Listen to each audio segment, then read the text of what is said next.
close your eyes and let the heavy, restless energy of the day dissolve into the velvet dark, allowing the walls of your room to melt away until you are floating in a space of quiet, ancient starlight. Imagine the air changing around you, growing warmer, carrying the scent of dry limestone, old cedar, and the faint, dusty spice of a desert wind that has travelled over thousands of miles of sand to reach you here. We are drifting back, far back, letting the centuries unspool like a golden thread until we land softly in the year 1119 in the sun-bleached, stone-carved city of Jerusalem. Before you get comfortable, take a moment to like the video and subscribe, but only if you genuinely enjoy what I do here. Let me know your city and local time in the comments so we can see where everyone is listening from. Now, settle deeper into your pillows as we step onto the cobblestones of the Holy City. The dust of the First Crusade, which concluded 20 years ago in a storm of iron and blood, has technically settled, yet a phantom haze of violence still clings to the narrow streets. Jerusalem is now the capital of a Latin kingdom, a fragile island of Christianity in a vast turbulent sea of the Islamic world, and while the city walls offer safety, the lands beyond them do not. We find ourselves standing near the Jaffa Gate, watching a group of exhausted travellers stumble through the entrance, their faces gaunt, their tunics stained with travel and fear. These are pilgrims, men and women, who have walked across Europe, braved the sea, and trekked up from the coast, driven by a burning desire to touch the Holy Sepulchre. But look closely at them. They are not rejoicing. They are traumatized. The road from Jaffa to Jerusalem is a winding, treacherous path through rocky ravines where bandits and Saracen raiders lie in wait, preying on the unarmed faithful like wolves on stray sheep.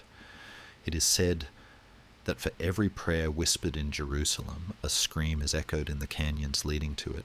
Watching this scene with a heavy heart is a French knight named Hugues de Payan. He is not a man of immense wealth or a high lord draped in silk. He is a veteran, a man of rough hands and a solemn face, hailing from the Champagne region of France. He stands in the shadow of the Tower of David, his armour scuffed, his cloak faded by the relentless Levantine sun. Beside him stands his friend and relative, Godfrey de Saint-Omer. They are tired of seeing the slaughter of innocents. The traditional role of a knight is to serve a lord and fight in wars for territory, but Hugues feels a different pull, a strange and quiet vocation that has no name yet. He envisions a brotherhood that does not seek land or glory, but simply existence as a shield for those who cannot fight. It is a radical, almost confusing idea in this era. Knights are for warfare, and monks are for prayer, and never the twain shall meet. To mix the sword with the altar seems almost blasphemous to some, a contradiction in terms, like trying to mix fire and water without creating steam. Yet Hugues is stubborn, or perhaps simply inspired. He gathers 7 other knights, men whose names drift in the historical record like leaves: Archambault de Saint-Amand, Payen de Montdidier, Geoffrey Bissot, and a few others. Together they are 9. Just 9 men to guard the most dangerous roads in the world. It sounds like the setup for a joke about optimism, or perhaps a very short story, but their resolve is as hard as the iron they wear. They approach King Baldwin II of Jerusalem, the ruler of this precarious new kingdom. Baldwin is a practical man, a king who spends half his time in the saddle and the other half worrying about the defensibility of his realm. When Hugues presents his plan, a militia of Christ, sworn to poverty, chastity, and obedience, dedicated solely to policing the pilgrim routes, the king listens. He sees not just piety, but utility. The kingdom is chronically short of manpower. Most crusaders go home after fulfilling their vows, leaving Jerusalem dangerously empty.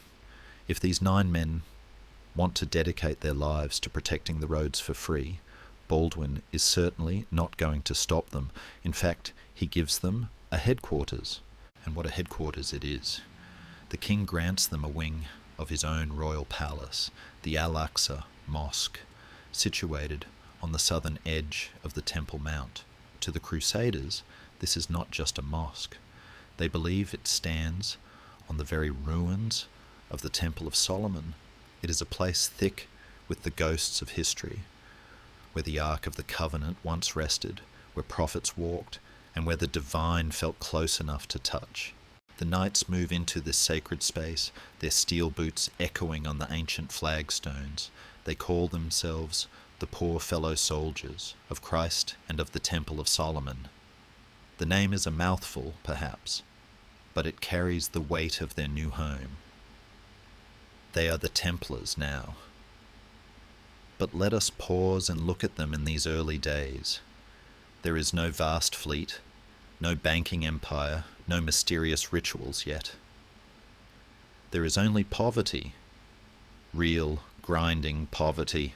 Historians often debate the famous image of two knights riding a single horse. It became their seal, a symbol of brotherhood and humility.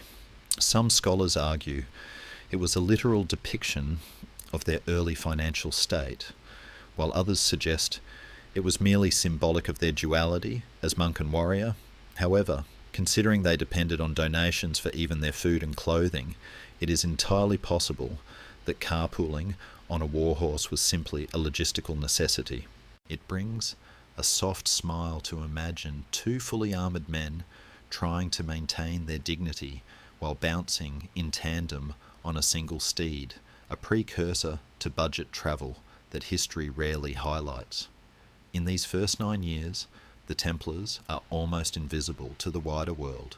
They do not recruit, they do not expand, they simply ride, they patrol the rocky defiles, ambush the bandits, and escort the terrified pilgrims. They wear whatever clothes the faithful donate, meaning they are a motley crew of mismatched tunics and hand-me-down cloaks. They are poor knights in the truest sense. Yet in the cool stone vaults beneath the Temple Mount, what the Crusaders call Solomon's Stables, something is shifting.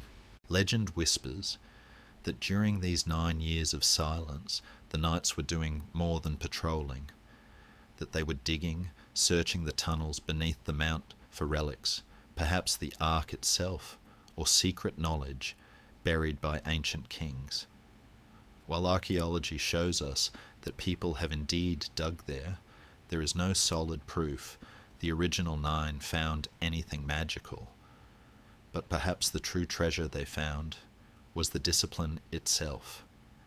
Imagine the scene at night in the year 1125. The wind howls through the stone arches of the Temple Mount. Inside, the knights sit in silence, eating a meagre meal on a bare table. They have renounced the softness of the world. No hawking, no gambling, no rich foods, no women. They are warriors who live like monks. This is the seed of their power. In a world of chaotic feudal allegiances, where knights fight for loot or pride, the Templars fight for something abstract and eternal. This singular focus makes them dangerous. It makes them reliable. And in the Holy Land, reliability is more valuable than gold. They are a brotherhood forged in the heat of the desert and the cold of the crypt, bound by a vow that is terrifying in its absolute nature. As we watch them extinguish the candles in their cavernous hall, plunging the room into darkness, we get the sense that they are waiting. They are a compressed spring, coiled tight, waiting for the energy that will release them onto the world stage. They are the 9 poor knights, huddled in the ruins of Solomon's glory, unaware that they are about to become the architects of a new world order. The dust of Jerusalem settles on the roof above them, and the stars wheel overhead in different witnesses to the birth of a legend. The silence of the Temple Mount is heavy, not with sleep, but with potential. The wind that sweeps across the Judean hills eventually finds its way to the sea, carrying the invisible weight of the Templars' ambition across the churning Mediterranean, northwards and westwards, until the golden warmth of the Levant fades into the cool, moss-scented mists of northern France. We follow this breeze away from the stone austerity of Jerusalem and drift into the deep, verdant forests of Champagne, specifically to a valley known as the Valley of Wormwood, which was renamed, with characteristic Cistercian optimism, Clairvaux, or the Valley of Light. It is the late 1120s, and the world here feels entirely different, softer, damper, quieter. The air smells of wet earth, pine needles, and the faint, acrid tang of oak galling. Here, in a monastery that rises from the mist like a prayer in stone, sits a man who will single-handedly change the destiny of our 9 poor knights. His name is Bernard.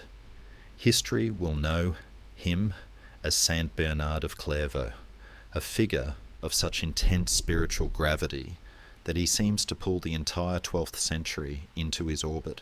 Imagine him sitting in his scriptorium, a drafty room where the silence is broken only by the rhythmic scratching of quills on parchment, a sound remarkably like the scuttling of tiny dry beetles.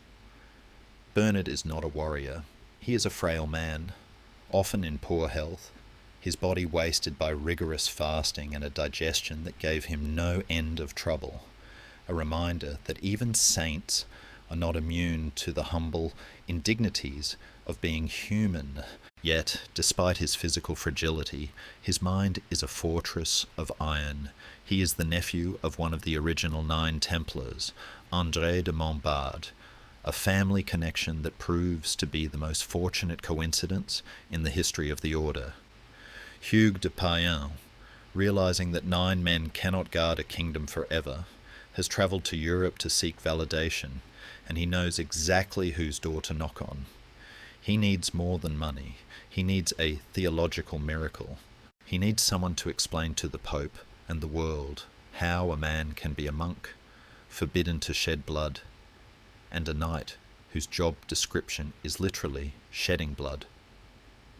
It is a puzzle that would stump a lesser mind, but Bernard approaches it with the focus of a diamond cutter. The pivotal moment arrives in January 1129 in the city of Troyes. Imagine the scene, a cathedral city, in the grip of a bitter French winter. The sky is the colour of bruised iron, and the breath of the assembled bishops and nobles hangs in the freezing air like suspended spirits. This is the Council of Troyes. It is essentially a board meeting of the medieval church, but with better costumes and infinitely colder heating. Hugues de Payen stands before the assembly. He describes the Templar way of life, the poverty, the shared horses, the dangers of the Jerusalem road. The churchmen listen, wrapped in their furs and wools, intrigued by this rough soldier who speaks with the piety of a hermit. But the real power in the room is Bernard. Though he is not the official chair of the meeting, his influence is the invisible current guiding every decision.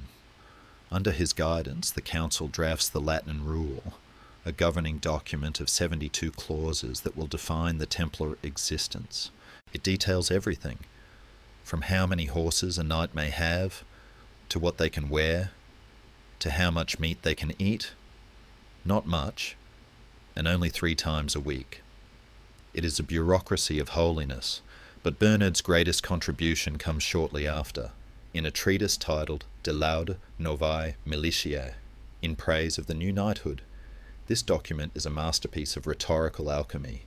In it, Bernard solves the moral dilemma of the warrior monk.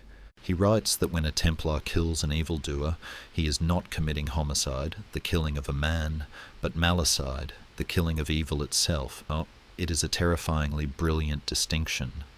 By framing the enemies of the Crusades not as humans but as vessels of wickedness, he transforms warfare into a sacramental act, A Templar striking down a foe is not sinning. He is cleaning the spiritual house of God. It is the kind of legalistic loophole that lawyers today would weep with joy to discover. With this endorsement, the floodgates open. Bernard's words travel faster than any horseman. They are read in the courts of kings and the refectories of abbeys.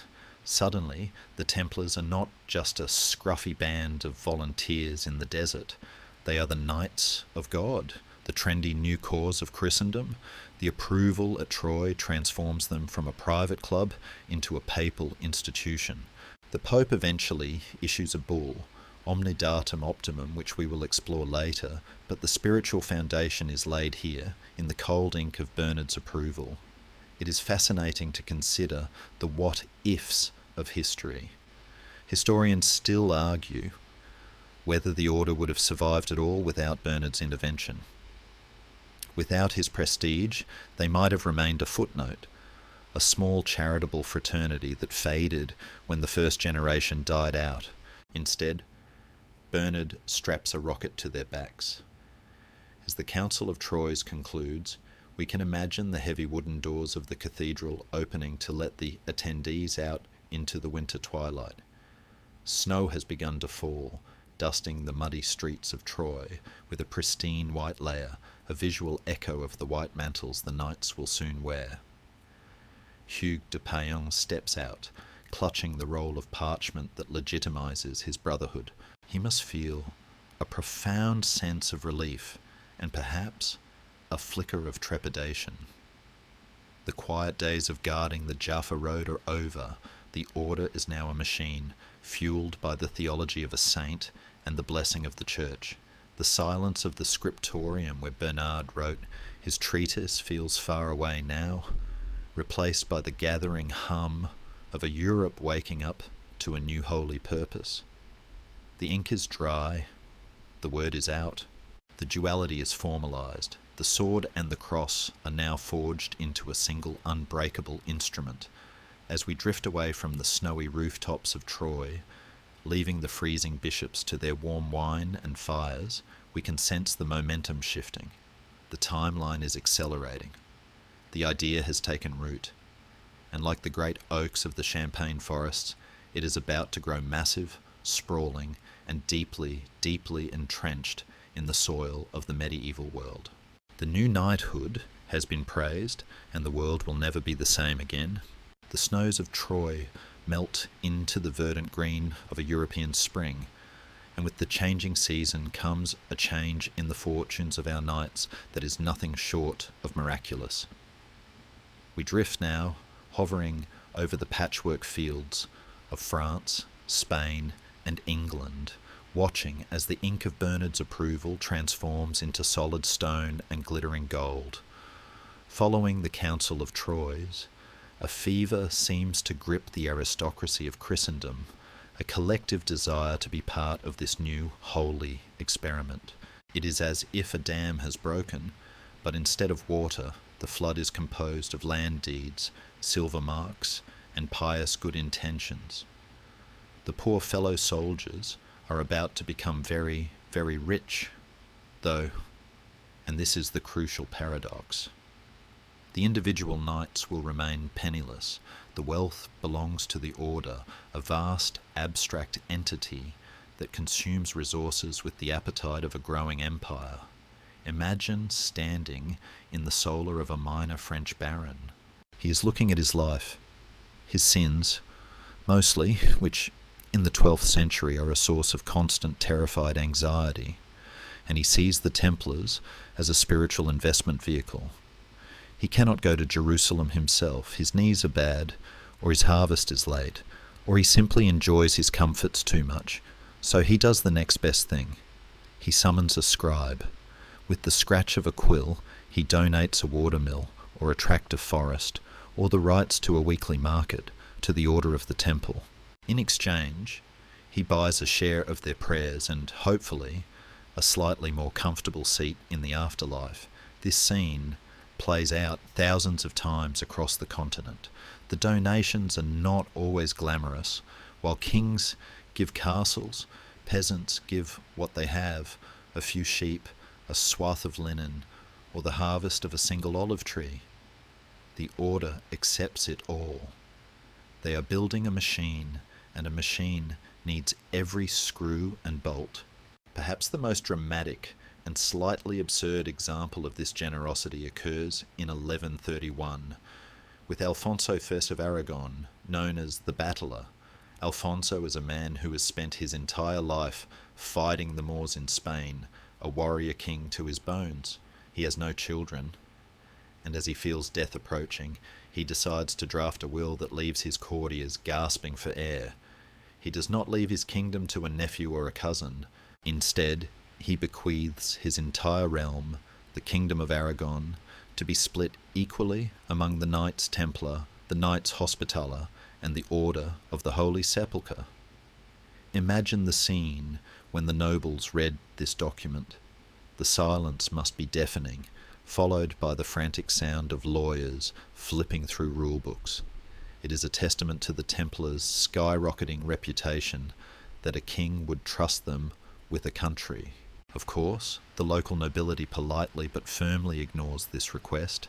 Handing a sovereign state to a group of monks is a logistical nightmare, but the compromise results in the Templars receiving vast tracts of land and castles in Spain, turning them into a major power on the Iberian Peninsula. It is a moment of dark historical comedy. The poor knights technically inheriting a kingdom before they even have a proper fleet. Amidst this influx of property, the visual identity of the order solidifies. It is in this era that the Pope grants them the right to wear the white mantle. Picture a knight standing in the courtyard of a newly built commandery. He pulls the heavy, rough wool of the mantle over his shoulders. It is stark white, symbolizing purity and the rejection of the dark, chaotic world they have left behind. At this stage, there is no red cross on the breast. That famous emblem will not be added until the Second Crusade in 1147, granted by Pope Eugene III to symbolize their willingness to shed blood for Christ. For now, they are ghosts in white, a striking contrast to the black robes of the Hospitallers and the Benedictines. They stand out on the battlefield and in the city street, a walking reminder of their dual nature. But how does one manage an empire that stretches from the Scottish borders to the Dead Sea? This is where the Templars reveal their true genius, a talent that rivals their skill with the lance administration. They develop a network of commanderies or preceptories. Think of these not as military bases but as fortified farms, the logistical backbone of the Crusades. Let us float down into a commandery in the countryside of Provence. The air here smells of lavender and crushed grapes. It is a peaceful place. There are no Saracens charging the gates here. Instead, there are sheep grazing on the hillside, a blacksmith hammering a horseshoe, and lay brothers, men who serve the order but are not fully sworn knights, tending to the vines. These commanderies are the engines of production. They produce the wool, the grain, the wine, and the horses that are shipped east to support the war effort. It is a multinational supply chain of impressive efficiency. A coin earned in a market in London travels through the network to buy a sword in Paris, which is carried by a ship from Marseille to arrive in the hand of a knight in Jerusalem. It is the first truly international corporation. Historians often debate the motivations behind some of the more peculiar donations. Was it always piety? Some scholars argue that for noble families, the Templars became a convenient dumping ground for problematic sons, those who were too violent for the church but too pious for the court, or perhaps simply younger sons who would not inherit land and needed a career. By sending a son to the temple, a family gained spiritual prestige and solved an inheritance crisis in one move. It is a cynical view, perhaps, but human nature rarely changes, and the line between devotion and convenience is often blurry. Yet amidst the clinking of coins and the scratching of deeds, the spiritual core remains, at least for now. The knights themselves own nothing.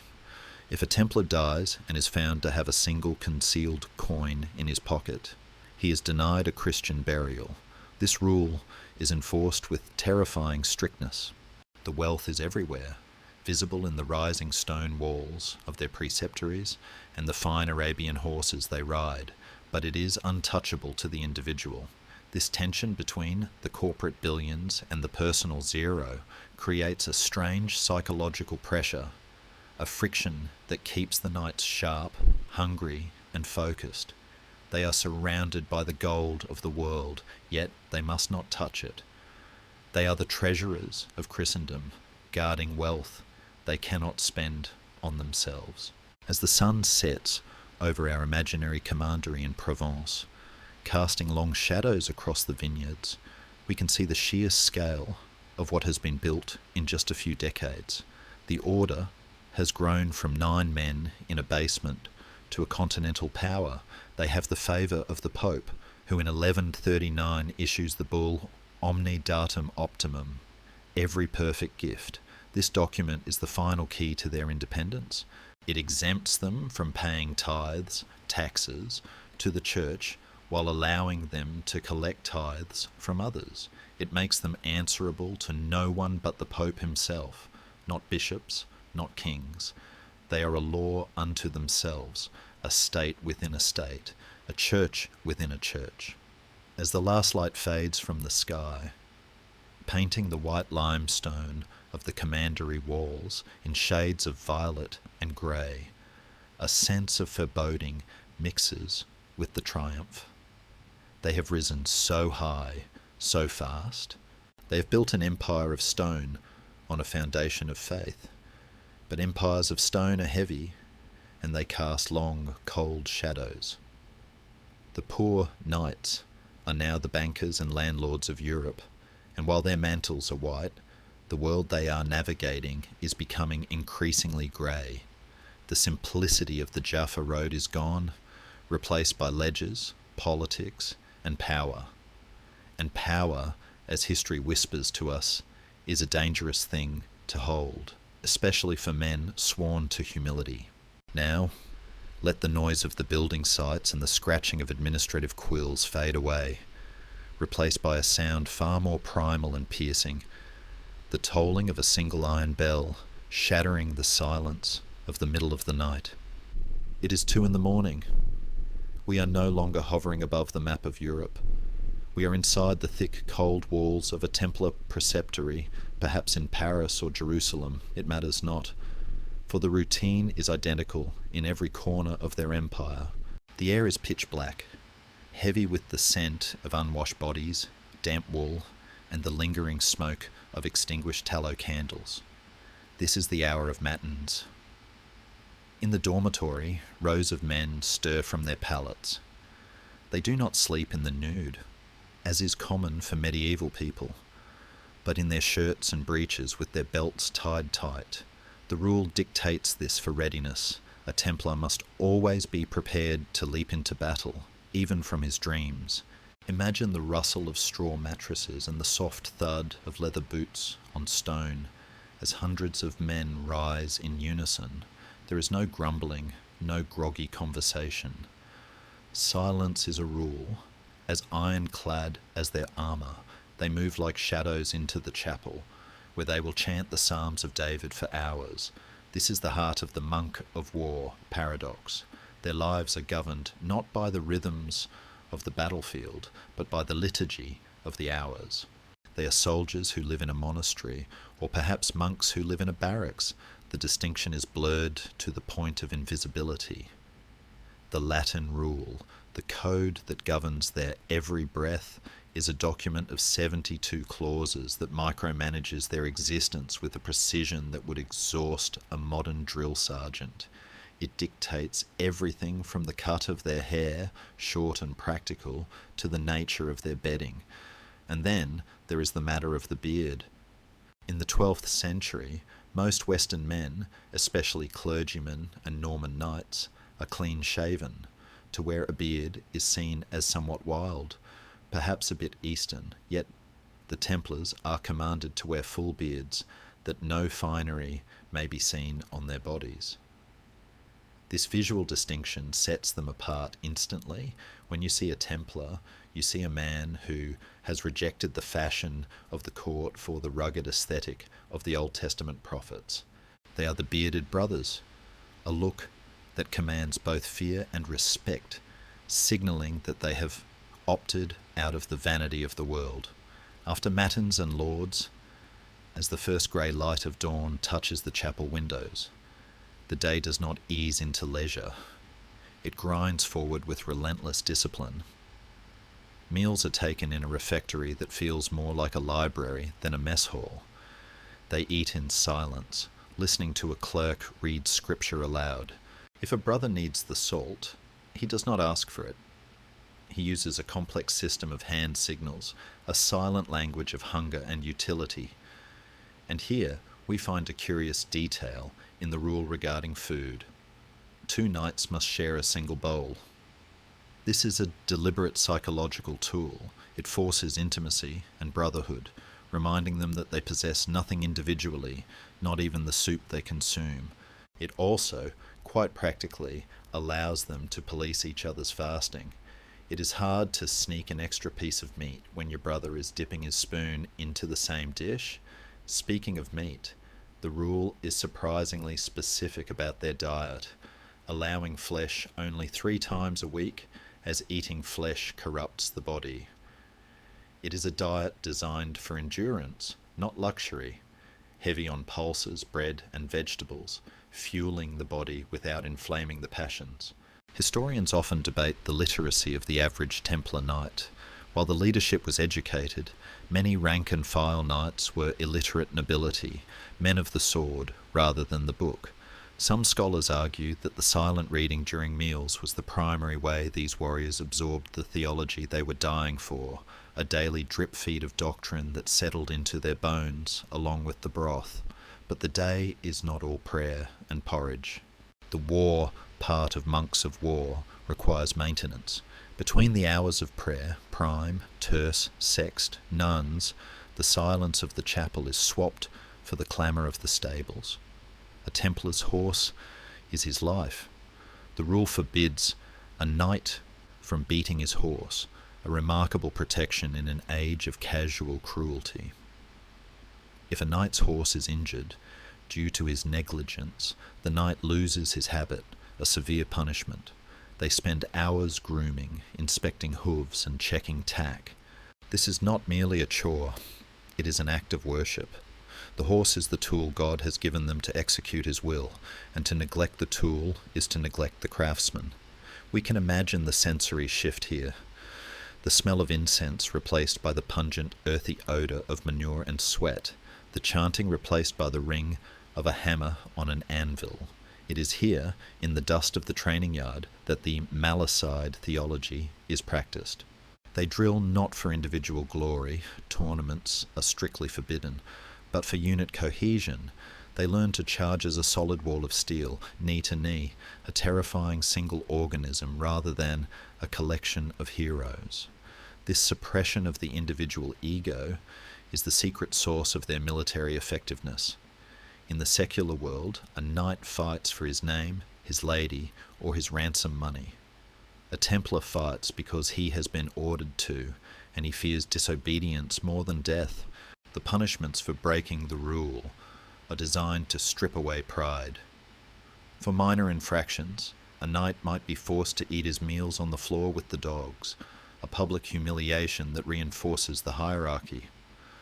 For major crimes, simony, sodomy, or cowardice, the habit is stripped and the man is expelled, a fate often considered worse than death, for it means the loss of his soul's insurance policy.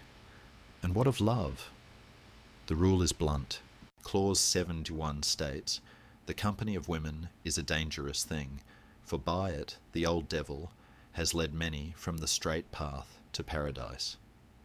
To avoid any slippery slopes, the Templars are forbidden to kiss any woman, neither widow, nor virgin, nor mother, nor sister, nor aunt.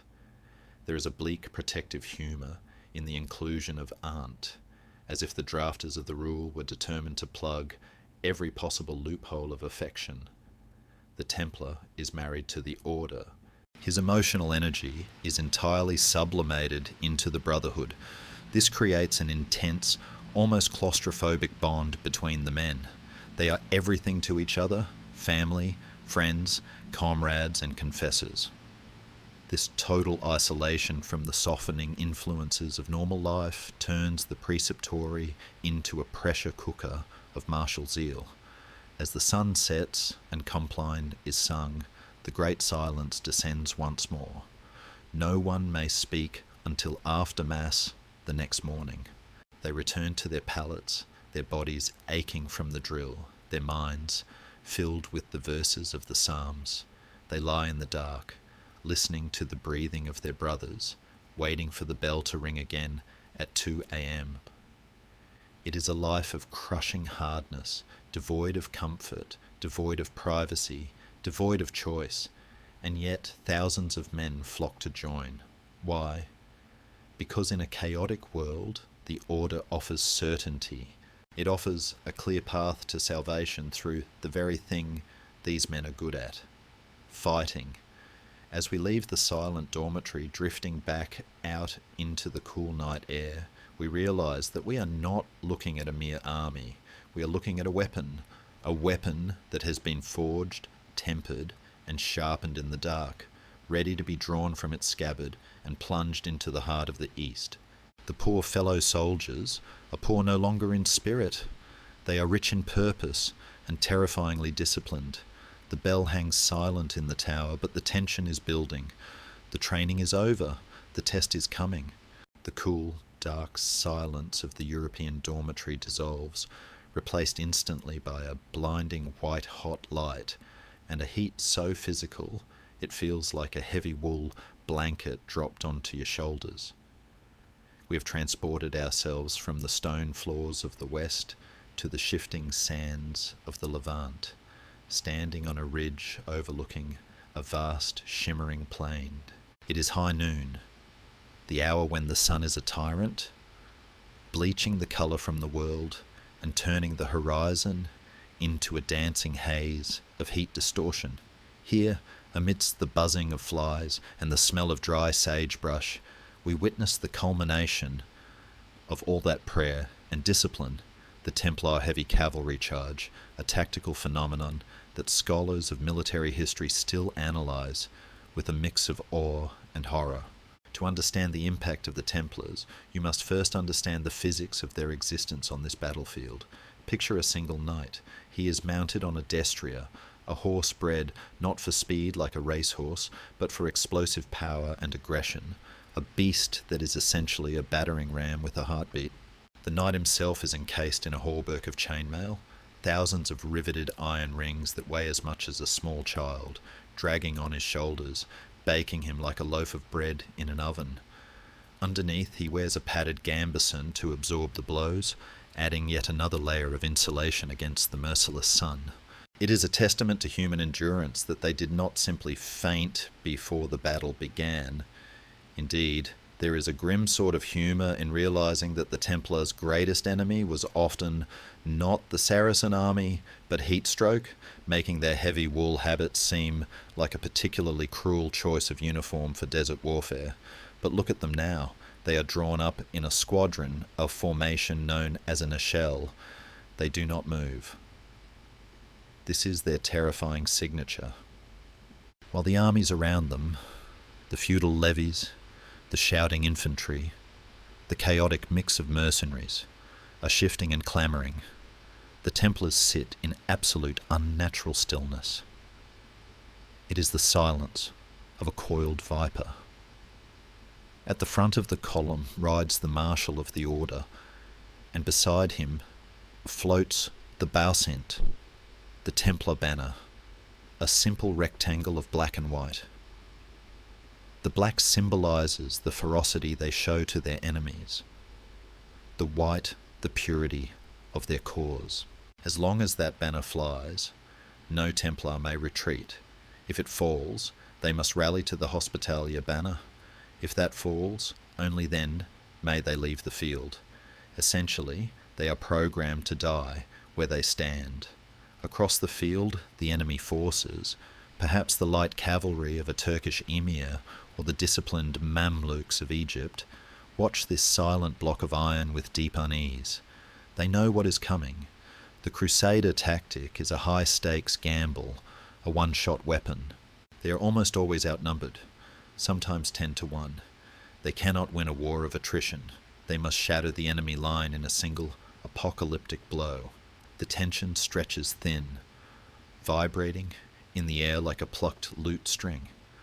Then the marshal nods. A trumpet sounds, not a complex melody, but a single flat blast. The line moves. And here is the genius of their discipline. They do not gallop. Not yet. To gallop too early would blow the horse's wind before contact. They walk, a slow rhythmic thud, thud, thud of hundreds of hooves hitting the hard-packed earth in unison. It is a psychological drumbeat. The enemy archers loose their arrows, a dark cloud hissing through the sky, but the Templars do not break formation. The chainmail turns the arrows. The horses, protected by caparisons, lower their heads. They trot. The rumble grows to a roar, a low-frequency vibration you can feel in your teeth. The dust begins to rise, a choking yellow fog that obscures the individual men, turning the squadron into a single, monstrous entity, non nobis, domine, non nobis, sed nomini, tuo de gloriam. Not to us, O Lord, not to us, but to your name give the glory. The psalm is whispered inside the helms, a prayer that is also a rhythm for the ride. Now they are 50 yards away. The transition is instantaneous. The spurs dig in. The trot explodes into a full gallop. The lances, 12 feet of ash wood tipped with razor-sharp steel, drop down in perfect synchronization. This is the moment of the charge of God. Historians and physicists have calculated the kinetic energy of this impact. It is roughly equivalent to a modern car crash, repeated hundreds of times across a frontage of a few hundred yards. When the Templar line hits the enemy infantry, it does not just push them back, it disintegrates them. The sound is hideous. The crack of wood, the scream of metal on metal, the thunder of collision. The wedge drives deep into the enemy formation, shattering their cohesion, turning an organized army into a panicked mob. In the center of this chaos, the Templar is in his element. He drops the shattered lance and draws his sword. He is no longer the silent monk of the dormitory. He is a machine of malicide. Yet, even here, the discipline holds. They do not scatter to chase loot or flee from danger. They stay close to the banner, a moving island of white mantles in a sea of confusion. Scholarly debate continues to rage regarding exactly how rigid this discipline was in the heat of the melee. Some Victorian historians idealize them as robotic super soldiers, while modern analysis of battle chronicles suggests that once the charge was spent, things could get just as messy and desperate for a Templar as for anyone else. Indeed, if the charge failed to break the enemy, if the horses were killed or the line held, the Templars were in grave danger. A knight on the ground is a slow, heavy turtle, easily swarmed, but when it worked, it was unstoppable. As the dust begins to settle and the screams of the wounded fade into the distance, we see the aftermath. The sun is beginning to dip, casting long, bloody shadows across the broken ground. The Templars regroup around the Baucent. They are covered in dust and gore, their white mantles stained brown and red, their chests heaving with exertion. They do not cheer. There are no high fives or victory laps. They simply check their horses, wipe their blades, and offer a silent prayer of thanks, or perhaps a prayer for the brothers who are lying still in the sand. This is the reality of their charge of God. It is not a romantic adventure. It is a brutal, industrial application of force, born of desperation and faith. They are the shock troops of Christendom, the hammer that keeps the Latin kingdom alive for another day, another year. But as we watch them ride slowly back towards their camp, silhouetted against the violet bruise of the evening sky, we can sense the fragility of this power. They are few, the desert is vast, and for every victory the cost in horses and men is a debt that must be paid. The invincibility of the Templar charge is a myth they carefully cultivate, a story told to frighten their enemies, but out here, in the cooling twilight, we see them as they are, mortal men, exhausted and bruised, riding back to their stone cells to wash the blood from their hands and kneel once more in the dark. The desert wind picks up, erasing their hoofprints from the sand, a subtle reminder that in this ancient land, even the heaviest iron leaves only a temporary mark. Leave the scorching sands of the open desert behind now, and let the air grow thinner, sharper, and colder as we ascend into the jagged, treacherous spine of the Cadmus Mountains in what is today Turkey. It is the winter of 1148, and the mood is no longer one of triumphant charge, but of desperate survival. We are witnessing the Second Crusade, a venture that, unlike the first, is led by kings, specifically King Louis VII of France and Conrad III of Germany. But kings, for all their crowns and velvet, are not necessarily generals, and this crusade is slowly unravelling like a poorly woven tapestry. We find ourselves hovering over a winding, narrow mountain pass, looking down at a column of humanity that stretches for miles. It is a spectacle of medieval hubris. This is the French army, but it looks more like a moving carnival of aristocracy.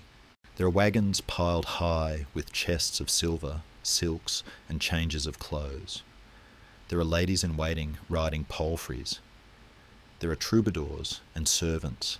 It is an army that is packed for a vacation rather than a war. King Louis, a man known more for his piety than his tactical acumen, rides near the rear, trusting that God and his vanguard will clear the path. But the vanguard, led by impatient nobles who disdain the boring necessity of scouting, has marched too far ahead, breaking visual contact with the main body. A dangerous gap has opened, a broken link in the chain of steel. And in the rugged cliffs above, eyes are watching. The Seljuk Turks, masters of the ambush, see the mistake instantly. The trap is sprung not with a roar, but with the hiss of arrows raining down from the heights. Panic is immediate and absolute. The French knights, terrifying on a flat field, are useless here.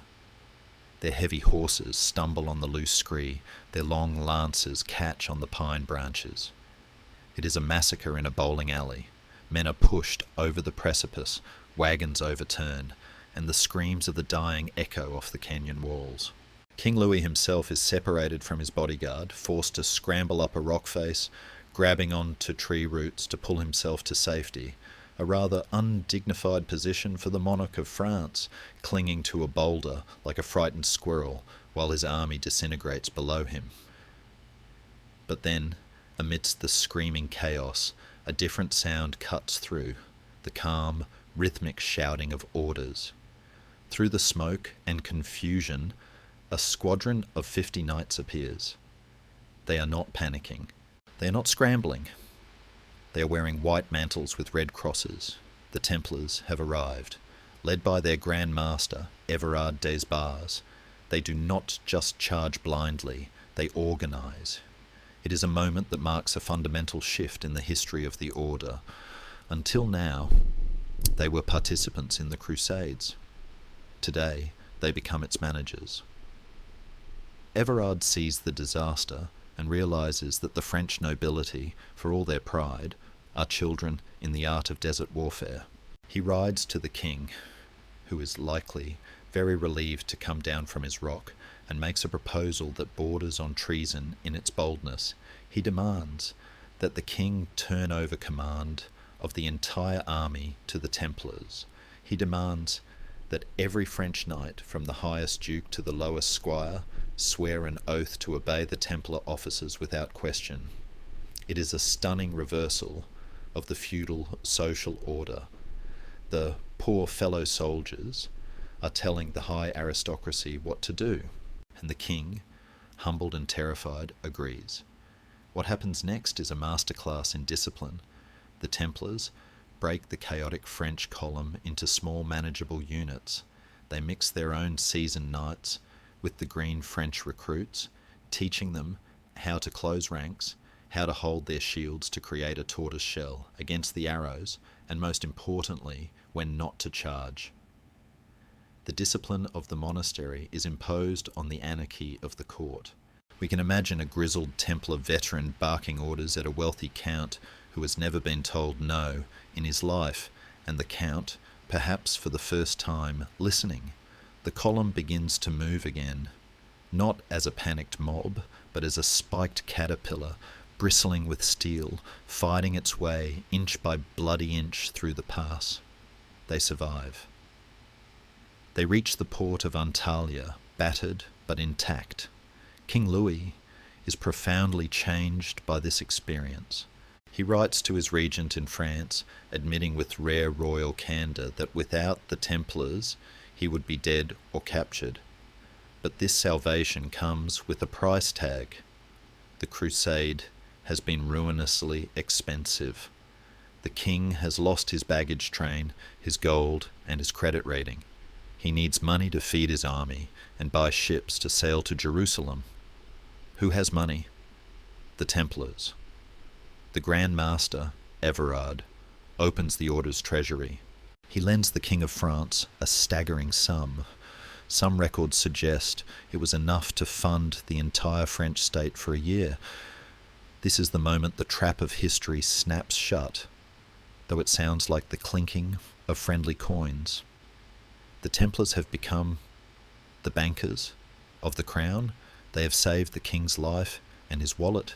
It creates a complex psychological bond, gratitude mixed with the uncomfortable humiliation of the debtor. Historians often debate the long-term impact of this specific loan. Some argue it established the precedent that would eventually lead to the order's destruction. As kings realised, it was easier to destroy the creditor than pay back the debt. But for now, amidst the salt spray of the Mediterranean, as the ships finally set sail for the Holy Land, there is only relief. The monks of war have proven that they are more than just fanatics with swords. They are the logistics experts, the crisis managers, the adults in the room when the children of Europe lose their way. As we watch the French fleet disappear over the horizon, guided by Templar navigators, the sun sets on the disaster of Mount Cadmus. The mountains stand silent again, holding the bones of the fallen, indifferent to the shifting powers of men.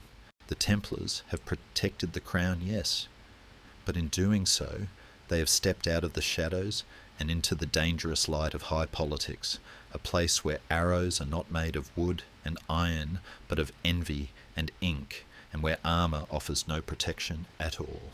The wind shifts, blowing from the west, carrying the scent of salt and the whisper of a future that is not yet written, but is being bought, coin by heavy coin. The salt spray of the Mediterranean evaporates instantly as we turn our gaze inland, moving forward in time to the height of summer in the year 1187. We drift now over the arid, baking plateau of Galilee, where the air shimmers with a heat so intense it distorts the horizon into a watery mirage that mocks the dying. If the Second Crusade was a lesson in logistics, the events unfolding here, near a twin-peaked hill known as the Horns of Hattin, are a lesson in hubris. The political landscape has shifted dramatically. The fragmented Muslim states have been united under a single formidable leader, Salah ad-Din Yusuf ibn Ayyub, known to the West simply as Saladin. He is a man of culture, generosity, and ruthless strategic patience, the perfect foil to the fractured leadership of the Kingdom of Jerusalem. The Latin kingdom is now ruled by Guy of Lusignan, a man whom history often paints as weak and indecisive, a king who wears his crown uneasily. But the true power behind the throne, the man whispering, or rather shouting in the king's ear, is the Grand Master of the Templars, Gerard de Riedefort. Gerard is a figure of intense historical controversy. Some chroniclers depict him as a villain straight out of a melodrama, arrogant, reckless, and driven by a personal vendetta against Raymond of Tripoli. Modern historians, however, argue whether he was simply a man of his time, a rigid believer in the ideology of the offensive, convinced that God would always grant victory to the faithful regardless of the odds. But on this fateful July weekend, his faith is about to collide with the brutal reality of dehydration. The crisis begins when Saladin besieges the town of Tiberias, a calculated trap designed to lure the Crusader army away from their well-watered camp at Sepphoris. At a tense war council on the night of July 2nd, Raymond of Tripoli, whose own wife is trapped in the besieged citadel, pleads with the king to stay put. He argues that Saladin cannot hold his army together forever. They should wait him out in the safety of the springs. It is sound, logical advice, but after the council breaks up, Gerard de Riedefort goes to the king's tent. We can imagine the scene. The stifling heat of the tent, the flickering lamp, Gerard's urgent, hushed voice accusing Raymond of cowardice, perhaps even treason. He reminds the king of the Templar ethos: never retreat, always attack. He shames the king into action. And so, on the morning of July 3rd, the army marches. It is a suicide note written in footprints. They move into a landscape that is essentially a furnace. 20,000 men, thousands of horses, all encased in thick wool and heavy steel, marching under a sun that hammers down with the force of a physical blow. They carry the true cross with them, the most sacred relic in Christendom, a piece of wood believed to be from the crucifixion itself, encased in gold. They believe it is a shield. Today it is merely luggage. Within hours, the trap snaps shut. Saladin's light cavalry swarms the flanks, raining arrows on the plodding column. But the real enemy is not the arrow, it is the thirst. The Crusaders have no water. The springs of Kafr Hatin are blocked by the Muslim army. The heat is relentless, soaring past 40 degrees Celsius, 104 Fahrenheit. Men begin to drop, their tongues swelling, their minds unravelling. The army is forced to camp on the arid plateau, surrounded by the enemy. That night is a vigil of hell. Saladin's troops, knowing the psychological torture of thirst, pour water onto the ground within sight of the Crusader lines. They set fire to the dry scrub, sending choking clouds of smoke drifting into the Crusader camp. Imagine lying there, encased in armour. You are too terrified to take off, your throat like sandpaper, listening to the taunts of the enemy and the screams of dying horses, while the smoke burns your eyes. It is a total sensory overload of misery. When the sun rises on July 4th, the end is inevitable. The Crusaders attempt to charge, desperate to reach the water of the Sea of Galilee, which glimmers tauntingly in the distance. The Templars fight with their usual ferocity, leading charges that dent the Muslim line but cannot break it. But a dehydrated man cannot swing a sword forever. The infantry collapses. The knights are pulled from their horses. The red tent of the king is overturned. The true cross is captured. A psychological blow so devastating that when news reaches Europe, it is said that Pope Urban III dies of shock. The battle ends not with a bang, but with a collective gasp for air. The dust settles on a field of carnage. But for the Templars, the horror is just beginning. Saladin is a merciful victor to kings and nobles, whom he can ransom for vast sums. But he has no mercy for the military orders. He views the Templars and Hospitallers as impure races of warrior monks, fanatics who will never stop fighting. He orders them separated from the other prisoners. In a scene that feels almost ritualistic, Saladin sits in his pavilion and watches as roughly 200 Templars and Hospitallers are brought before him. He offers them a choice: conversion to Islam or death. The rule of the order is clear on this matter. To a man, they refuse. What happens next is a gruesome subversion of the chivalric ideal. Saladin does not have his executioners do the work. Instead, he invites the Sufi mystics and scholars in his entourage to take up swords and earn spiritual merit by beheading the infidels. These are not professional soldiers, and the resulting executions are messy, brutal, and prolonged. It is a slaughter of the elite, a decapitation of the order's leadership and veteran corps in a single afternoon. Gerard de Riedfort, the architect of this disaster, is spared, likely because Saladin knows a bad general is more useful to him alive than dead, or perhaps to use him as a bargaining chip for future castle surrenders. It is a final bitter irony. The man who demanded the attack survives, while the brothers he led into the fire lie headless in the dust. The horns of Hatton becomes a phrase that echoes through history as a synonym for total defeat. As the sun sets on that terrible Saturday, the silence of the Galilee plateau is heavy and profound. The birds of prey begin to circle. The kingdom of Jerusalem has effectively been destroyed in a single day. The Templars have lost their army, their reputation for invincibility, and their holiest relic. The grand narrative of the Crusades, that God is on their side, has been shattered. We leave this scene slowly, drifting away from the smell of blood and burnt grass, watching the shadows lengthen over the broken bodies of the knights in their white mantles, now stained red with their own blood. The charge of God has met the wall of reality. The crusading dream is not dead, but it has woken up screaming. The road to Jerusalem is open, defenceless, and waiting for Saladin. The Templars will rise again, for they are wealthy and their network in Europe is vast. But the innocence, if there ever was any, is gone. They are no longer the invincible guardians. They are survivors of an apocalypse, and survivors are often harder, colder, and more dangerous than before. The silence of the Galilee plateau is broken, not by the wind, but by the crashing of waves against the hull of a massive ship, cutting through the turquoise waters of the Mediterranean with the inexorable force of history itself. We are moving forward to the year 1191, leaving the dusty despair of Hattin behind for the salty, humid air of the coast.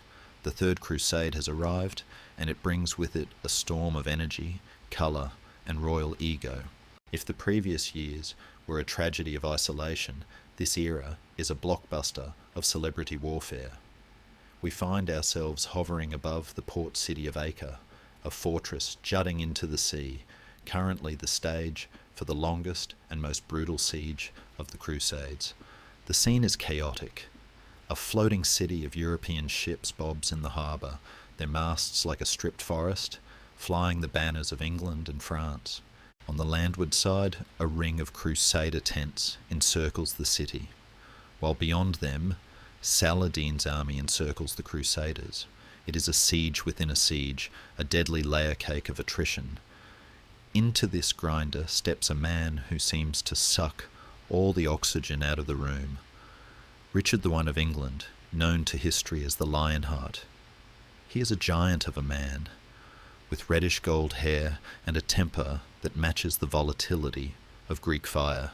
He is not just a king, he is a force of nature, a warrior poet who lives for the adrenaline of the fight. But for the Templars, now led by the pragmatic Grand Master Robert de Sablé, Richard is both a saviour and a headache. The Templars are the old hands of the East. They know the heat, they know the terrain, and most importantly, they know Saladin. They respect him. Richard, however, is a newcomer, eager to smash his way to Jerusalem. The dynamic between the impulsive king and the disciplined order becomes the engine of this crusade.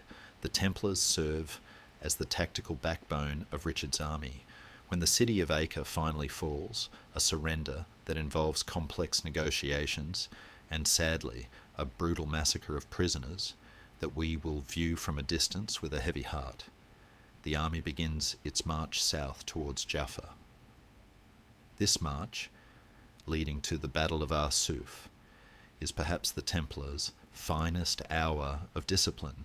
Imagine the scene: the Crusader army moving along the coast, the sea on their right offering a cool breeze and naval support, while on their left the dunes swarm with Saladin's archers. The heat is stifling, for day after day the enemy rides close, raining arrows onto the marching column. The Templars form the rearguard, the most dangerous position. They are walking backwards into hell. Arrows thud into their chainmail and the padded gambesons of their horses, sticking there like quills on a porcupine. It is maddening. The psychological pressure to turn and charge is immense. Every instinct in a knight's body screams to fight back, but Richard's orders are ironclad. Hold the line. Do not break formation. He knows that if they charge prematurely, they will be surrounded and cut off. We can almost hear the Templars gritting their teeth, their knuckles white on their reins, muttering prayers to keep their tempers in check. The Grand Master, Robert de Sablé, rides back and forth, shouting for patience. It is a master class in controlled aggression. Finally, near the gardens of Arsuf, the pressure becomes too much. 2 knights, one a Hospitalier, one a Templar, break ranks. They charge. Instantly, the discipline teeters on the edge of collapse. But Richard, seeing the dam break, does not hesitate. He signals the general charge. The entire Crusader line wheels and slams into Saladin's forces with the force of a falling mountain. It is Hattin in reverse. The Muslim army, caught too close, is shattered. The victory at Arsuf restores the reputation of the Latin chivalry, proving that under the right command the Templars are still the masters of the battlefield. But the Third Crusade is not just about battles. It is about the strange, almost cinematic relationship between Richard and Saladin. Historians often point out a fascinating detail that ruins many Hollywood scripts. The two men never actually met face to face. Their relationship was conducted entirely through messengers, gifts, and the bloody language of war. Yet, a profound mutual respect blooms between them, a chivalric romance of sorts. When Richard falls ill with arnaldia, a fever that makes his hair and fingernails fall out, Saladin does not attack the king's tent. Instead, he sends his own personal physicians. He sends fresh peaches and pears to cool the king's fever. He even sends snow, brought from the peaks of Mount Hermon, and packed in straw so Richard can have cool drinks. It is a gesture of staggering courtliness amidst a war of extermination. The Templars, who have spent decades demonizing the Saracens, watch this exchange with a complex mix of wariness and pragmatism. They know that Saladin is not a monster. He is a political genius who understands that kindness can be a weapon too. This period also highlights the Templars' role as diplomats. Because they are permanent residents of the Holy Land, they often act as intermediaries. They speak Arabic. They understand the nuances of Ayyubid court etiquette. There is a story, perhaps apocryphal but telling, that Richard once jokingly offered his sister Joan in marriage to Saladin's brother Al-Adil, with the idea that the couple would rule Jerusalem together. The Templars likely rolled their eyes at this fanciful European notion, knowing the religious impossibilities involved, but it shows the strange, fluid nature of this conflict. In the end, however, the crusade hits a wall, literally and metaphorically. Richard realizes he can conquer Jerusalem, but he cannot hold it. Most of his army will go home, leaving the city to be retaken the moment he leaves. It is a heartbreaking realization for a man who came to claim the holy city. The Templars, with their grim realism, likely support the decision to turn back. They know that a treaty is better than a massacre. In 1192, the Treaty of Jaffa is signed. Jerusalem will remain in Muslim hands, but Christian pilgrims will be allowed to visit the holy sites in safety and without tax. It is a compromise that pleases no one, which usually means it is a fair deal. Richard the Lionheart sails away, his health broken, his treasury empty, leaving behind a legend that will outlast the stone walls of Acre. But the Templars stay. As we watch Richard's ship disappear over the western horizon, we turn our gaze back to the knights standing on the docks of Acre. They are not going home. This is their home. They are left to guard a kingdom that is now a thin strip of coast, a kingdom of Acre, more than a kingdom of Jerusalem. The era of the Great Offensive is over. The Templars must now adapt to a new reality. A cold war of castles, raids, and uneasy truces. They have survived the fire of Hattin and the storm of the Lionheart. They are wealthier than ever, more powerful than ever, but the holy fire that drove the original 9 knights is beginning to cool, replaced by the hardening cement of political necessity. The poor knights are becoming statesmen, and the Holy Land is becoming a chessboard where they are the most powerful pieces. As the sun sets over the Mediterranean, painting the water in shades of purple and gold, we sense a shift in the wind. The heroic age is fading. The age of the institution has begun. And institutions, unlike heroes, do not die easily, but they can become corrupt. Let the clash of steel and the roar of the surf fade into a murmur, drifting away on the salt breeze. We are leaving the sun-drenched coast of the Levant for a different kind of jungle, the narrow, muddy, bustling streets of medieval London and Paris. It is the early 13th century, and the air here is thick with the scent of wood smoke, roasting meat, and the damp, pervasive chill of northern Europe. We find ourselves standing before a building that stands out amidst the chaotic timber-framed houses like a boulder in a stream. The new temple in London, situated just off Fleet Street, sloping down towards the River Thames. It is a place of quiet power. The roar of the city is muffled here by thick stone walls. Inside, the atmosphere is not one of frantic trading, but of hushed, efficient precision. We are witnessing the birth of a revolution that has nothing to do with swords and everything to do with ledgers. The Templars, having mastered the art of war, are now inadvertently inventing the modern banking system. Consider the plight of a pilgrim in this era. A man named William, perhaps a merchant from York, wishes to travel to Jerusalem to pray for the soul of his departed wife. He has liquidated his assets. He carries his life savings in a heavy leather pouch at his belt. To walk from England to Palestine with a bag of gold is, statistically speaking, a sophisticated form of suicide. Bandits, corrupt toll collectors, and storms at sea all conspire to separate William from his wealth long before he sees the Holy Sepulchre. But William is smart. He walks into the London Temple. He approaches a Templar brother sitting behind a heavy oak table, a table covered in a checkered cloth, the origin of the word exchequer. William hands over his gold. The brother counts it with practiced speed, the coins clinking softly in the stillness. Then he does something remarkable. He takes a piece of parchment and writes out a letter. It is a receipt, but it is encoded. The Templars use a cipher based on the Maltese cross geometry, a secret alphabet known only to the order. This document states the value of William's deposit. William takes this piece of parchment, sews it into the lining of his tunic, and walks out. He can now travel across the world as a pauper. If he is robbed, the bandits find only a piece of paper they cannot read and cannot cash. When William arrives in Jerusalem or Acre or Paris, he walks into the local Templar preceptory, hands over the letter, and is given his money back in the local currency. It is the world's first traveller's check, and for the medieval mind, it is a kind of magic. It decouples value from physical matter.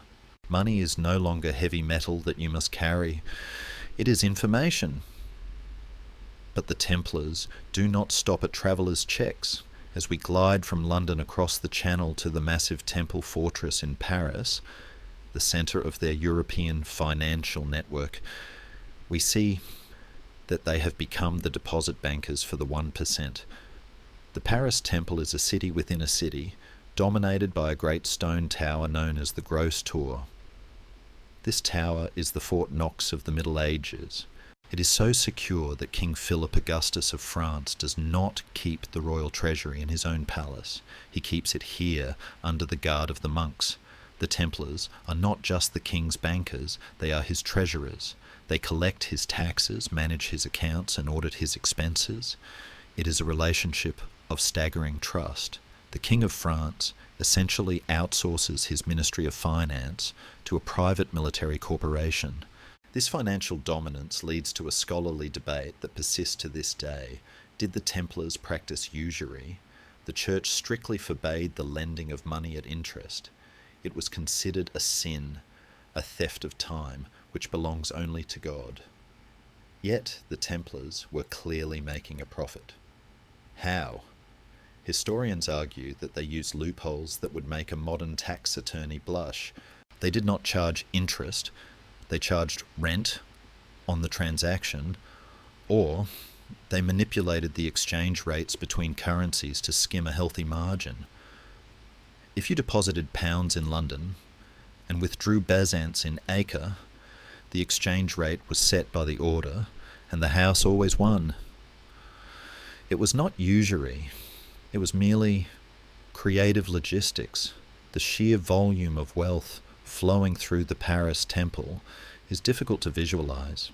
We can imagine the scene in the counting room, rows of clerks, not all of them knights, scratching away at parchment, tallying the wealth of nations. There are chests of silver marks, rubies from the east, gold plate, and intricate reliquaries. But they also hold things more valuable than gold. They hold secrets. The temple serves as a safe deposit box for the most sensitive documents in Christendom.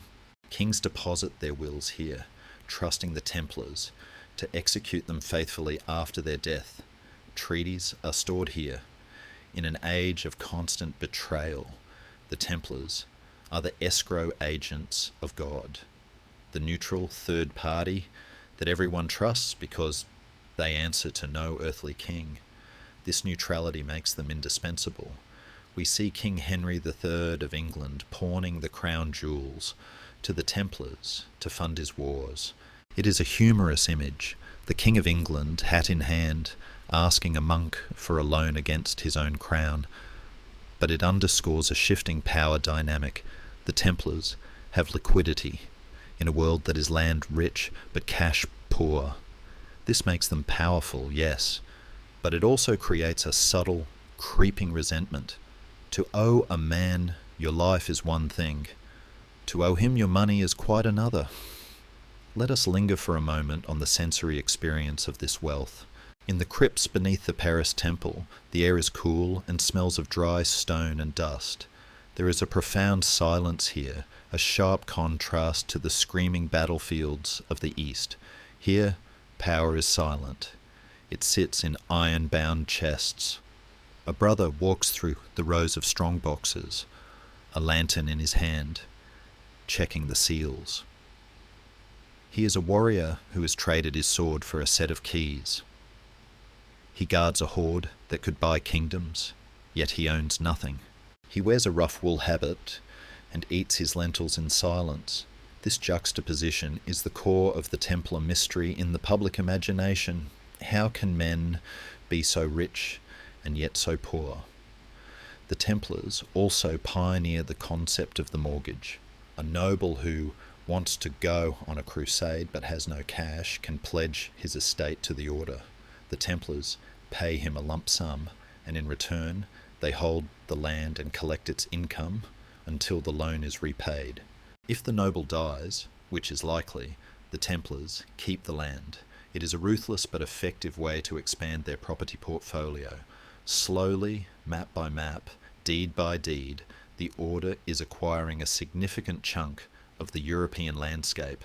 They are becoming a state within a state, a network that transcends borders. A Templar can ride from Scotland to Jerusalem and sleep every night under a roof owned by his order. As we drift back out of the gloomy, secure tower of the Paris Temple and into the sunlight of the 13th century, we must recognize that this golden web is a double-edged sword. Wealth buys armor, ships, and castles. It sustains the war effort in the Holy Land when the zeal of the Crusades begins to wane, but it also paints a target on their backs. In the eyes of a broke and ambitious king, the temple is no longer a holy institution. It is a piggy bank waiting to be smashed. The Templars are efficient, professional, and staggeringly rich. They have built a financial empire on the reputation of their holiness. But as the Crusades falter and the Holy War begins to look more like a lost cause, people will start to look at that gold and wonder, if they aren't winning the war, why do they still have all the money? The clinking of coins in the counting house is a comforting sound now, but in the distance it is beginning to sound like the tolling of a bell. The bankers of the cross have secured their future, or so they think. But they have also forged the chains of their own destruction, link by golden link. The golden coins of the counting house dissolve into the golden waves of a different kind of currency, wheat swaying gently in the summer breeze of the Essex countryside. We have left the claustrophobic stone towers of Paris and London to drift over the rolling green hills of rural England, specifically to a place called Cressing Temple. It is the middle of the 13th century, and the air here is sweet with the scent of dried hay, damp earth, and the faint comforting aroma of wood smoke drifting from a thatched roof. The silence of the banking vaults is replaced by the lowing of cattle, the rhythmic swish-swish of scythes cutting through tall grass, and the chirping of crickets. This pastoral tranquility feels a world away from the blood-soaked sands of Hatton, yet the two are inextricably linked by an invisible iron chain of logistics. We are looking at the engine room of the Crusades.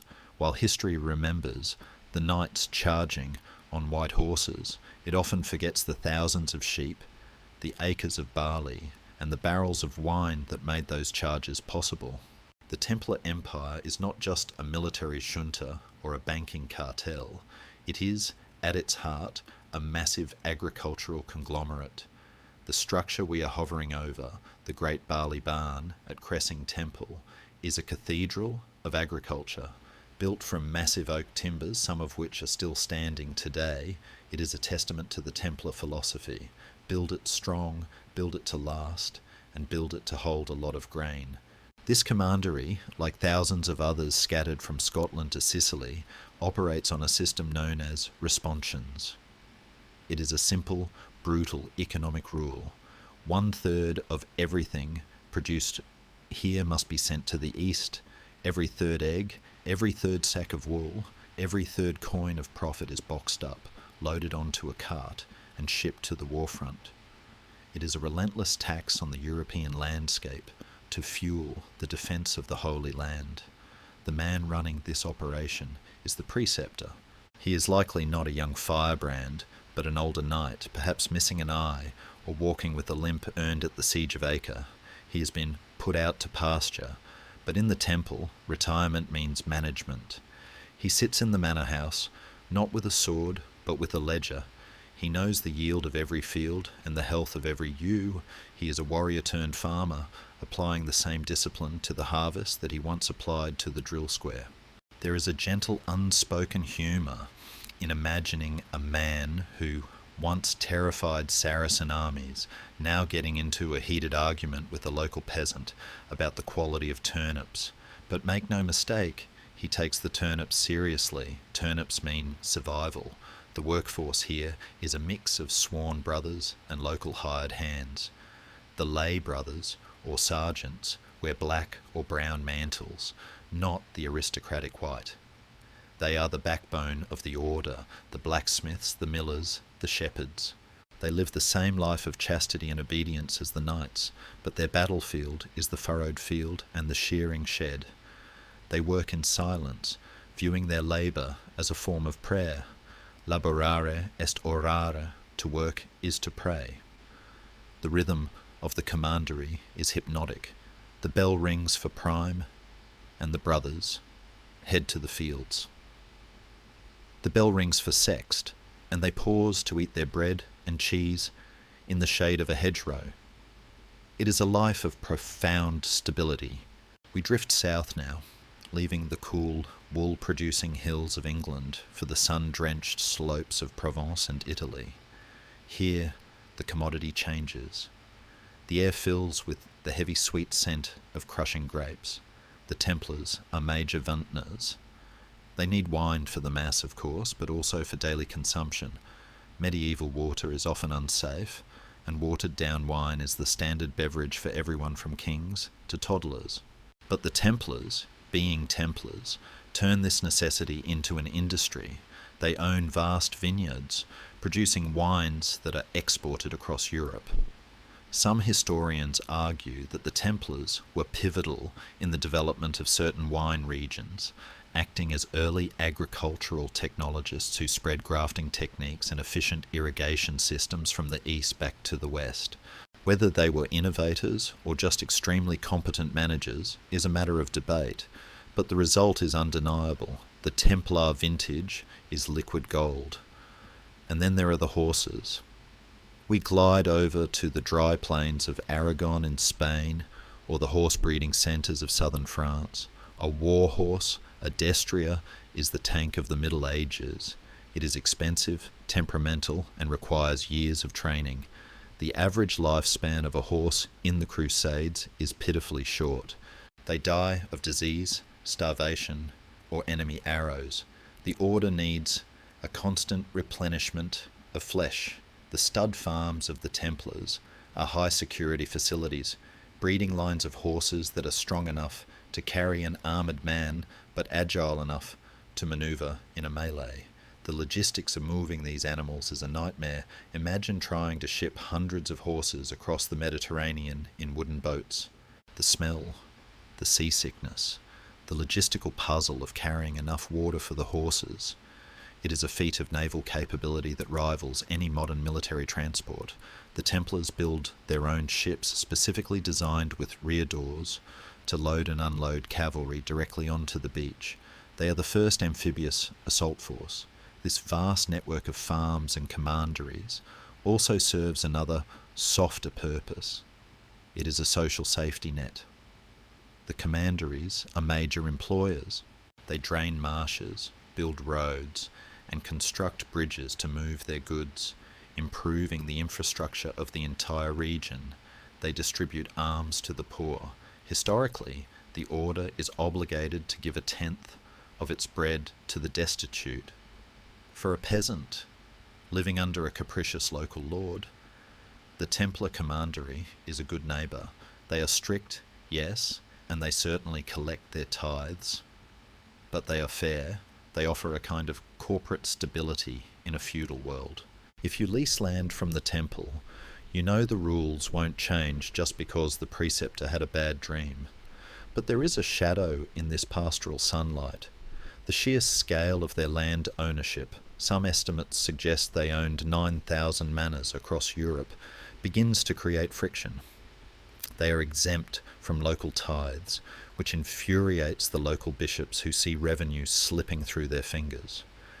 They answer only to the Pope, which annoys the local kings. They're becoming too big to fail, but also too big to be liked.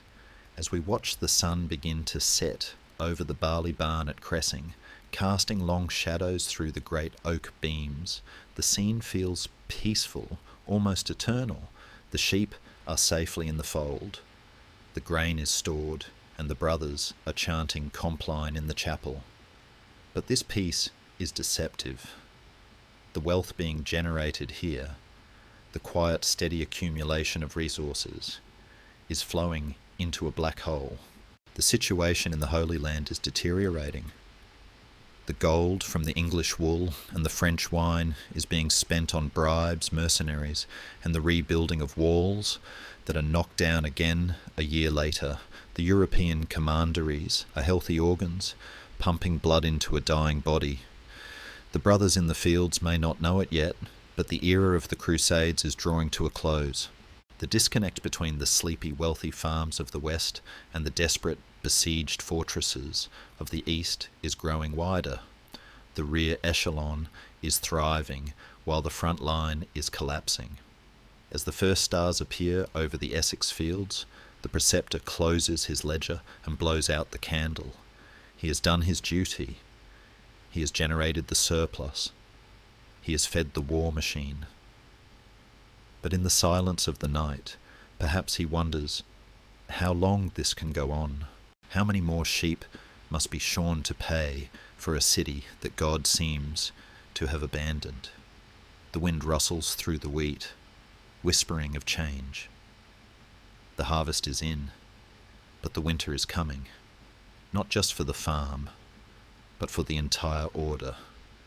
The land is solid, but the ground beneath their feet is about to shift.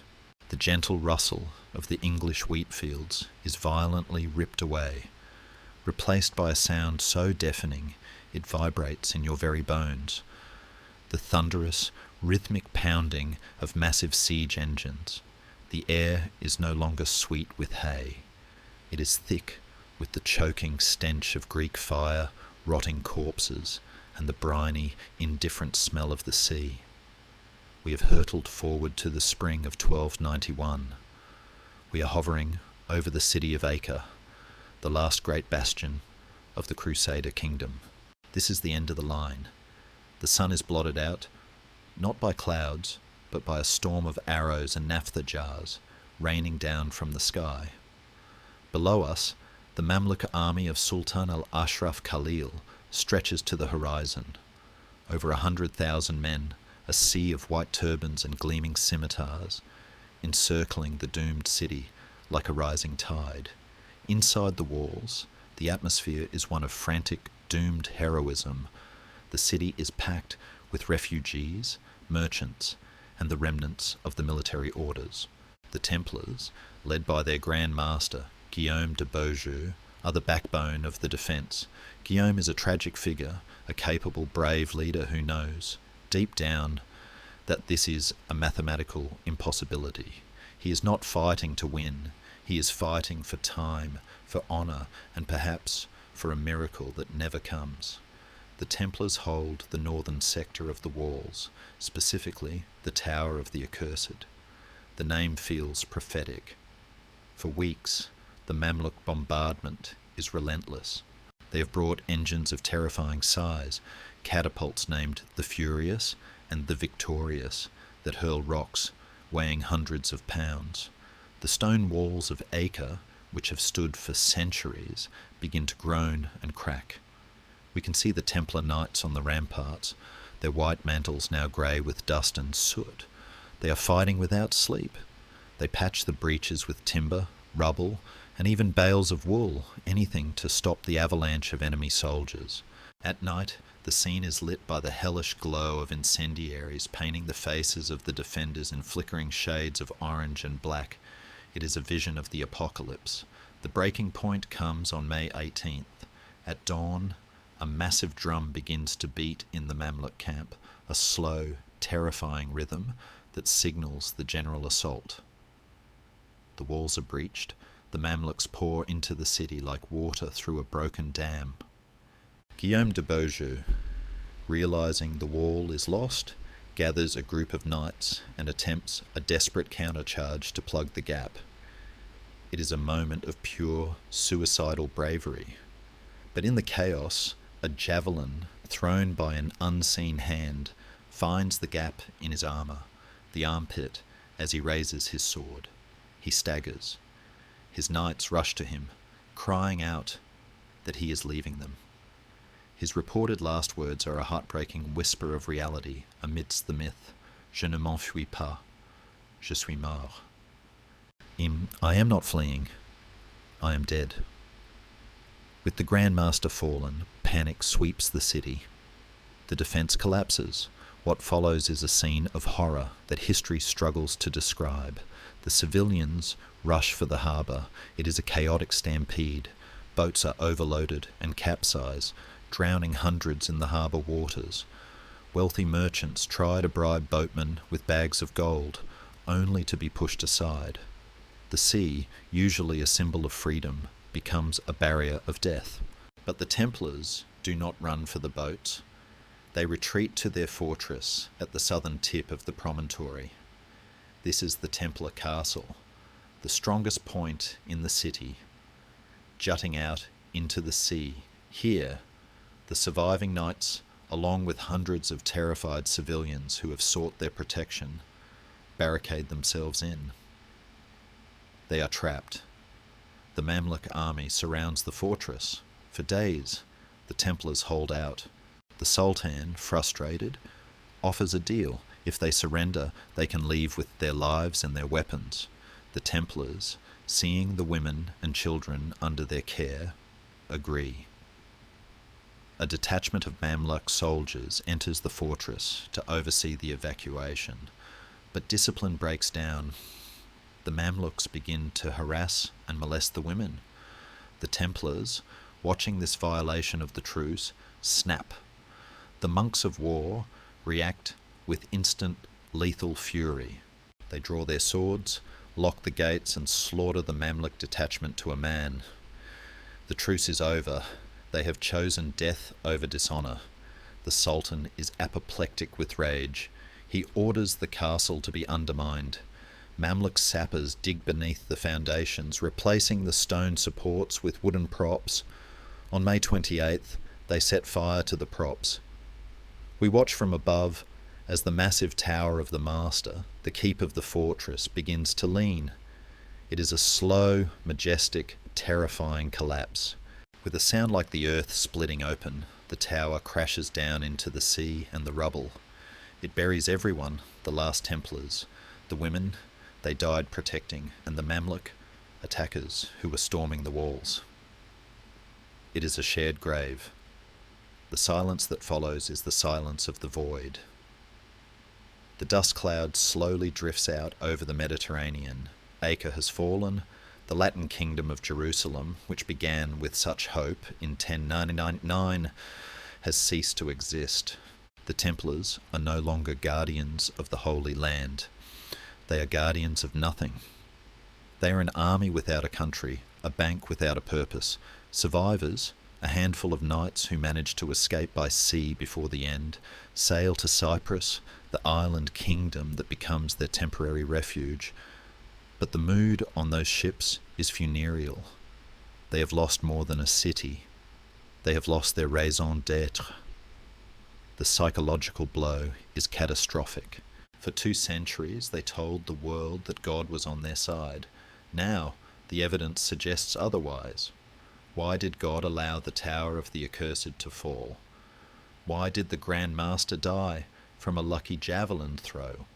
Historians often argue that the fall of Acre was the true death of the Templars, even if the executions in Paris were years away.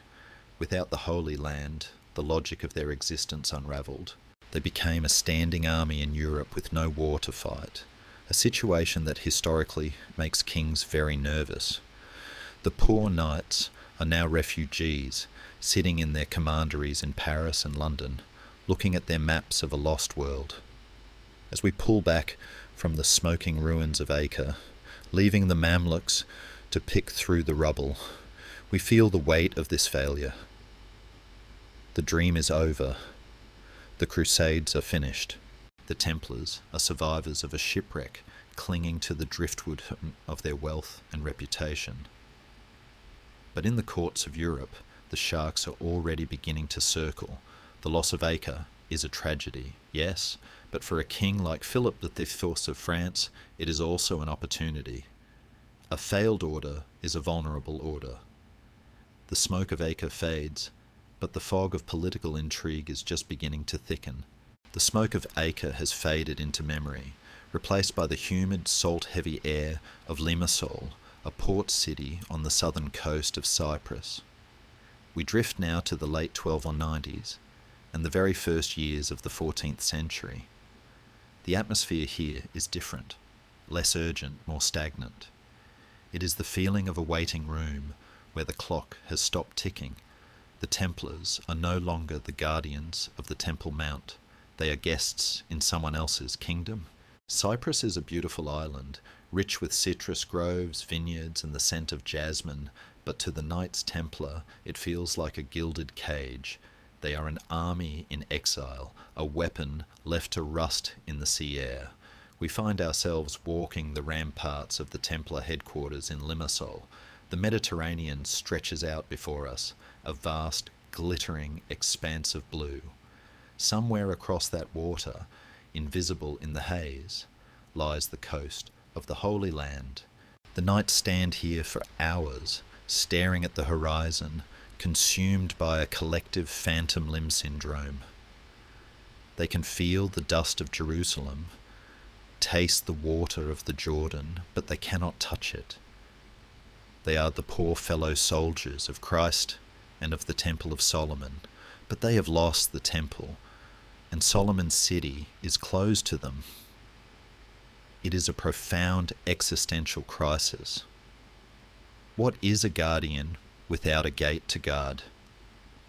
In this vacuum of purpose, a new leader emerges. His name is Jacques de Molay. He is elected Grand Master around 1292. History will remember him as the last Grand Master, the martyr of the order, but here he is simply a man, an elderly, grizzled veteran of the old school. He is not a visionary or a politician. He is a soldier to his bones. He believes with a stubborn, almost tragic intensity that the loss of the Holy Land is a temporary setback. He refuses to accept the new reality. While the Hospitallers are busy conquering the island of Rhodes to establish a sovereign naval state, a smart, forward-thinking move that will secure their survival for centuries, de Molay is obsessed with the traditional land invasion. He wants a do-over. This refusal to adapt is the tragic flaw of the Templars in their twilight years. We watch de Molay in his solar dictating letters to the kings of Europe. He pleads for men, for money, for one last great push. The time is ripe, he argues. The Mongols are attacking the Mamluks from the east. We must strike from the west. It is a grand strategic vision, but the kings of Europe are tired. The fervour of the Crusades has burned out, replaced by the cynical ash of national interests. France is fighting England. The Pope is fighting the Emperor. De Molay's letters are read with polite indifference. He is like a man trying to sell ice in the middle of winter. The market for holy war has crashed. To prove that the dream is not dead, the Templars launch one final, desperate military venture. In 1300, they seize the tiny island of Ruad, a speck of rock just 2 miles off the Syrian coast. It is meant to be a bridgehead, a staging ground for the reconquest of the mainland. We can imagine the knights huddled on this waterless rock, waiting for the Mongol allies who never show up in force. It is a lonely, desolate vigil. The Mamluks simply wait them out, then besiege the island. The Templars are forced to surrender. The garrison is carried off to Cairo in chains, destined to die in prison. It is the final nail in the coffin of their military reputation. The Ruad expedition is not a glorious last stand. It is a tactical embarrassment. It proves to the world that the Templars can no longer win. With the failure at Ruad, the whispers begin. If they cannot fight, why do they still have all that money? Why do they need thousands of manors in France and England if they are just sitting in Cyprus drinking wine? The Order's immense wealth, once justified by the staggering cost of war, now looks like hoarding. The state within a state is becoming a problem. De Molay, however, is blind to the political knives being sharpened in the dark. He is a man of the sword, not the court. He is rigid, pious, and perhaps a bit unimaginative. There's a proposal floating around the papal court to merge the Templars and the Hospitallers into a single superorder, the Knights of Jerusalem. It makes logical sense. Combine the resources, reduce the rivalry, and create a unified force. The Hospitallers are open to it. But de Molay hates the idea. He writes a long, detailed memorandum explaining why it is a terrible plan. He argues that competition between the orders keeps them sharp. He is fighting for the identity of his brotherhood, unaware that he is fighting a losing battle against the tide of history. Then, in 1306, the summons arrives. Pope Clement IV, a Frenchman who has moved the papacy to Avignon, a move that brings him dangerously close to the influence of the French king, writes to de Molay. He invites the Grand Master to France to discuss two things: the possibility of a new crusade and the merger with the Hospitallers. It sounds like a standard business trip. A consultation. De Molay takes it at face value. He prepares to leave Cyprus. This is a cinematic moment of departure. Imagine the harbour of Limassol. The Grand Master's galley is being loaded. He does not travel light. He brings with him a retinue of 60 knights and a baggage train of horses carrying a significant portion of the order's treasury, gold, silver, and ledger books. He is bringing the bank to the robbers. As he walks up the gangplank, the wood creaking under his boots, he likely looks back at the Cypriot coastline. He believes he will return. He believes he is going to convince the Pope to launch a new war. He has no idea that he is sailing into a trap so elaborate, so cold-blooded, that it will take centuries for historians to unravel it. The journey across the Mediterranean is slow. The sea is calm, indifferent to the fate of the old man standing on the deck. De Molay is greeted in France with the pomp and ceremony befitting a visiting head of state. King Philip the Forge, Philip the Fair, welcomes him warmly. Philip is a handsome, enigmatic statue of a man, known as the Iron King. He smiles at de Molay. He borrows money from de Molay. He discusses the future with de Molay. It is a masterclass in deception. Philip is broke. His wars with England and Flanders have emptied the French treasury. He has already expelled the Jews and seized their assets to pay his debts. Now, he looks at the Templars, this elderly organisation led by an elderly man, and he sees the solution to all his fiscal problems. The tension in Paris during the summer of 1307 is subtle, a low hum of rumour. The Templars are confident. They are the Pope's men. They are untouchable. They go about their business in the Paris temple, counting their rents, tending their gardens. But outside the walls, agents of the king are whispering. They are recruiting former Templars, men who were kicked out of the order for bad behaviour, and paying them to tell stories. Stories of spitting on the cross, stories of kissing tails of black cats, stories of dark secrets. It is a smear campaign, ancient style, but viral in its efficiency. De Molay hears these rumours. He is outraged. He goes to the Pope and demands an inquiry to clear the order's name. He is so naive, so convinced of his own righteousness, that he essentially hands the Pope the legal weapon needed to destroy him. "Investigate us," he says. "We have nothing to hide." As the autumn leaves begin to turn brown and fall in the streets of Paris, the trap is primed. The king's secret letters go out to his bailiffs across France. They are sealed with the royal wax. They are not to be opened until a specific date. The mechanism of the state is winding up, silently, invisibly.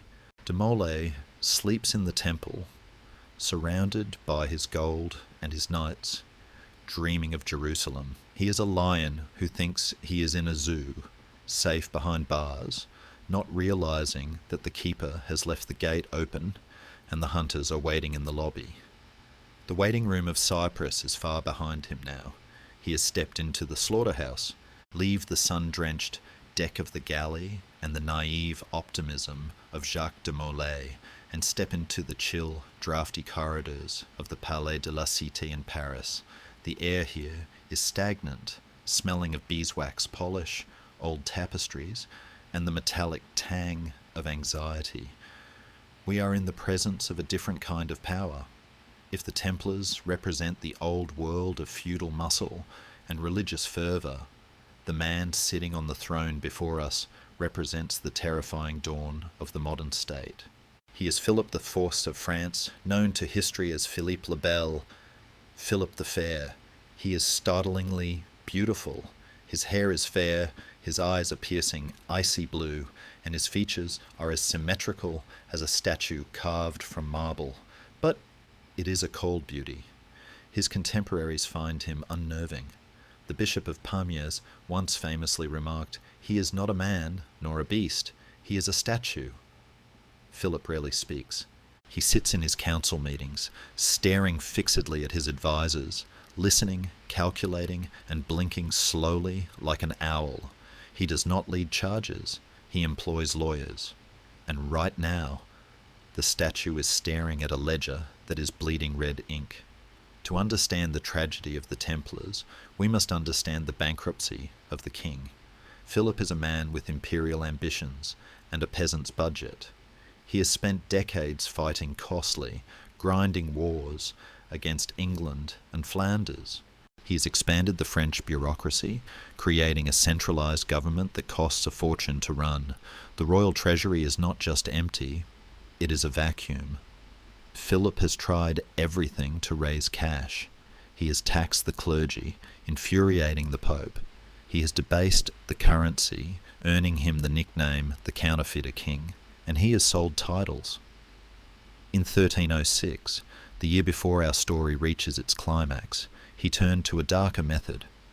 He ordered the arrest of all Jews in France, seizing their property and expelling them from the kingdom. It was a brutal, state-sponsored heist, but the wealth of the Jewish community, while significant, was a drop in the ocean of Philip's debt. The wars continued, and the black hole in the treasury grew deeper. He needs a bigger prize. And sitting right there, in the heart of his own capital, is the biggest prize of all. The temple in Paris is not just a bank, it is a fortress that rivals the Louvre. In fact, there is a supreme irony that haunts this period. During a riot in Paris over the devaluation of the currency, a riot caused by Philip's own economic mismanagement, the mob turned on the king. Terrified, Philip fled his palace and sought refuge in the temple. For days, the King of France lived as a guest of the Templars. He slept in their beds, ate their bread, and most dangerously, looked at their vaults. He saw the sheer scale of their operation from the inside. He saw the chests of silver, the piles of gold plate, the efficient clerks managing estates that dwarfed his own royal domains. He must have felt a mixture of gratitude and burning envy. Here were these monks, exempt from his taxes, answering only to a pope in Rome, sitting on a mountain of gold that could solve all his problems. But Philip is not a crude warlord. He cannot simply storm the temple and take the gold. That would be sacrilege and political suicide. The Templars are the Pope's favourite sons. To destroy them, he needs a weapon that can pierce their spiritual armour. He needs a narrative. Enter Guillaume de Nogare. If Philip is the silent statue, Nogare is the chisel. He is the keeper of the seals, the king's chief minister, and one of the most terrifyingly effective bureaucrats in history. Nogaret is not a noble. He is a lawyer from the south of France. He hates the Pope, he hates the military orders, and he possesses a mind that twists logic into lethal shapes. Together, Philip and Nogaret hatch a plan that is breathtaking in its cynicism. They will not attack the Templars for being rich, they will attack them for being monsters. They begin to construct a dossier of horror. They rely on the testimony of a few expelled Templars, men like Esquin de Floiran, a bitter former member who is willing to say anything for a price. These men spin wild tales of the order's initiation ceremonies. They claim that new recruits are forced to spit on the cross, to deny Christ, and to kiss the Grand Master on the mouth, the navel, and the base of the spine. They whisper of a secret idol, a severed head called Baphomet, that the knights worship in the dark. Historians still argue about Philip's true internal state. Was he a cynical thief, or did he actually believe these lies? Philip was a deeply, almost fanatically pious man in his own strange way. He saw himself as the most Christian king, a divine instrument. It is entirely possible that he convinced himself the Templars were actually heretics, thereby making his theft of their money a holy act of cleansing. It is the ultimate psychological trick. If you want to rob your neighbour, first convince yourself he is a demon, then the robbery becomes an exorcism. The relationship between Philip and Jacques de Molay adds a layer of Shakespearean tragedy to the betrayal. On the surface, they are friends. Philip has made de Molay the godfather of one of his children. On the very day before the raids are to be launched, de Molay is invited to a royal funeral, the burial of Philip's sister-in-law. The Grand Master serves as one of the pallbearers. He walks beside the king, solemn and honoured, holding the weight of the royal grief. He has no idea that the man walking next to him has already signed his death warrant. It is a level of duplicity that chills the blood. In the dark recesses of the Louvre, the scribes are working overtime. They are copying a letter. It is a sealed order, written in the king's name. The language is apocalyptic, a bitter thing, a lamentable thing, a thing horrible to contemplate, terrible to hear of, a detestable crime. It describes the Templars as wolves in sheep's clothing, a cancer that must be cut out of the body of France. These letters are sent to every bailiff, seneschal, and royal officer in the kingdom. But there is a catch. The couriers carry strict instructions. The seal is not to be broken until the night of October 12th. It is a synchronized strike, a medieval blitzkrieg. The secrecy is absolute. If word leaks out, the Templars, who are, after all, a professional army, could barricade themselves in their fortresses and plunge France into a civil war. Philip is gambling everything on surprise. As we move through the autumn of 1307, the tension in the air is almost palpable. The harvest is in. The days are getting shorter. In the Paris temple, the brothers are going about their routine, chanting the hours, counting the coins, feeding the horses. They are secure in their arrogance. They believe their wealth protects them. They believe their service to God protects them. They do not see the shadow of the Iron King looming over their walls. We can imagine Guillaume de Nogaret sitting in his study late at night, the candle flame reflecting in his eyes. He is reviewing the list of names. Jacques de Molay, Hughes de Peyraud, Geoffroy de Charnay. He checks them off, one by one. The legal trap is set. The charge is heresy, a crime that allows the king to bypass the Pope and seize the accused immediately. It is a legal loophole that Nogaret has exploited before, but never on this scale. The king's empty purse is the engine, but the fuel is fear and lies. The bankers of the cross are about to be liquidated, not by market forces, but by the executioner's blade. The silence of the statue is about to be broken by the scream of the tortured. The countdown has begun. The last days of the order are slipping away like sand in an hourglass, and no one inside the temple hears the glass cracking. The night of October 12th hangs heavy over France, a thick blanket of silence that smothers the sleeping countryside. It is the kind of darkness that feels expectant, charged with a static electricity that makes the hairs on the back of your neck stand up. We are hovering just above the slate rooftops of Paris, watching the last tendrils of chimney smoke drift into the starless sky. Down in the streets, the city watchmen are huddled around their braziers, unaware that the king's bailiffs are currently moving through the shadows, clutching the sealed orders that will change history. The clock ticks past midnight, ushering in a new day. Friday, October 13th, 1307. It is a date that has echoed down the centuries, festering in the cultural imagination. We must pause here, floating in the pre-dawn gloom, to address the elephant in the room, or rather, the black cat. Is this the origin of the superstition that Friday the 13th is unlucky? It is a question that brings out the argumentative side of historians. Many scholars will tell you that the superstition is a modern invention, a Victorian amalgamation of folklore and bad math, with no written link to the Templars before the 20th century. Others argue that the collective trauma of this day was so profound that it left a psychic scar on the Western mind, a subconscious association between this date and sudden total ruin. Whether it is fact or folklore, for the men sleeping inside the temple walls, this specific Friday is about to become very unlucky indeed. The raid begins not with a shout, but with a synchronized knocking. At dawn, just as the first grey light is struggling through the mist rising off the Seine, the king's men strike.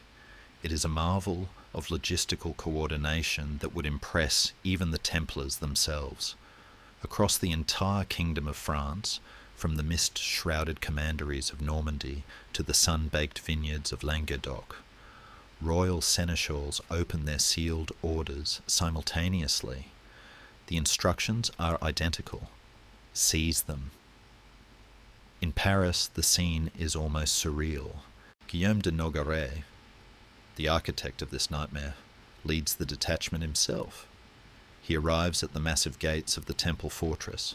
The guards, recognizing the king's minister, likely lower the drawbridge without hesitation.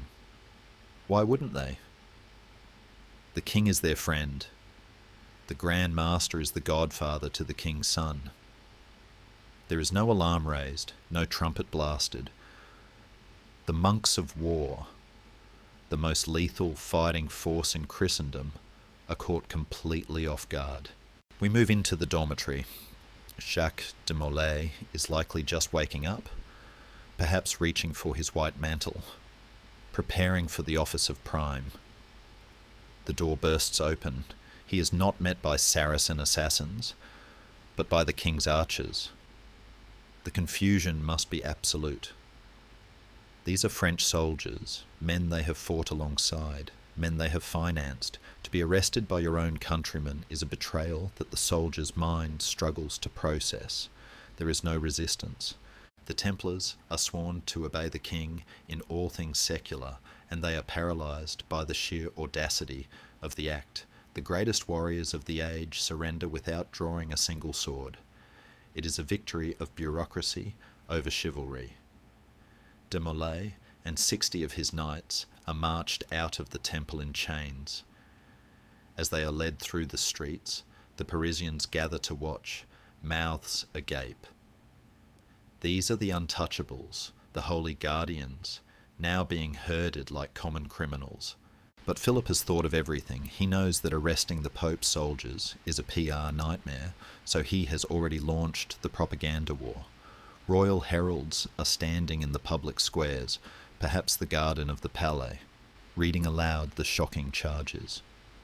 The Templars are not what they seem, they shout. They are idolaters. They spit on the cross. They are sodomites. The accusations are designed to provoke visceral disgust. Philip is not just arresting them, he is monsterizing them. He is telling the people, I am not stealing their money, I am saving your souls. And speaking of money, let us follow the king. While de Molay is being dragged to the dungeons, Philip IV moves into the temple. He does not waste time. He heads straight for the gross tour. We can imagine the look on his face, the cool marble satisfaction of the statue, as he watches his clerks break the seals on the Templar vaults. The wealth he has coveted for so long is finally his.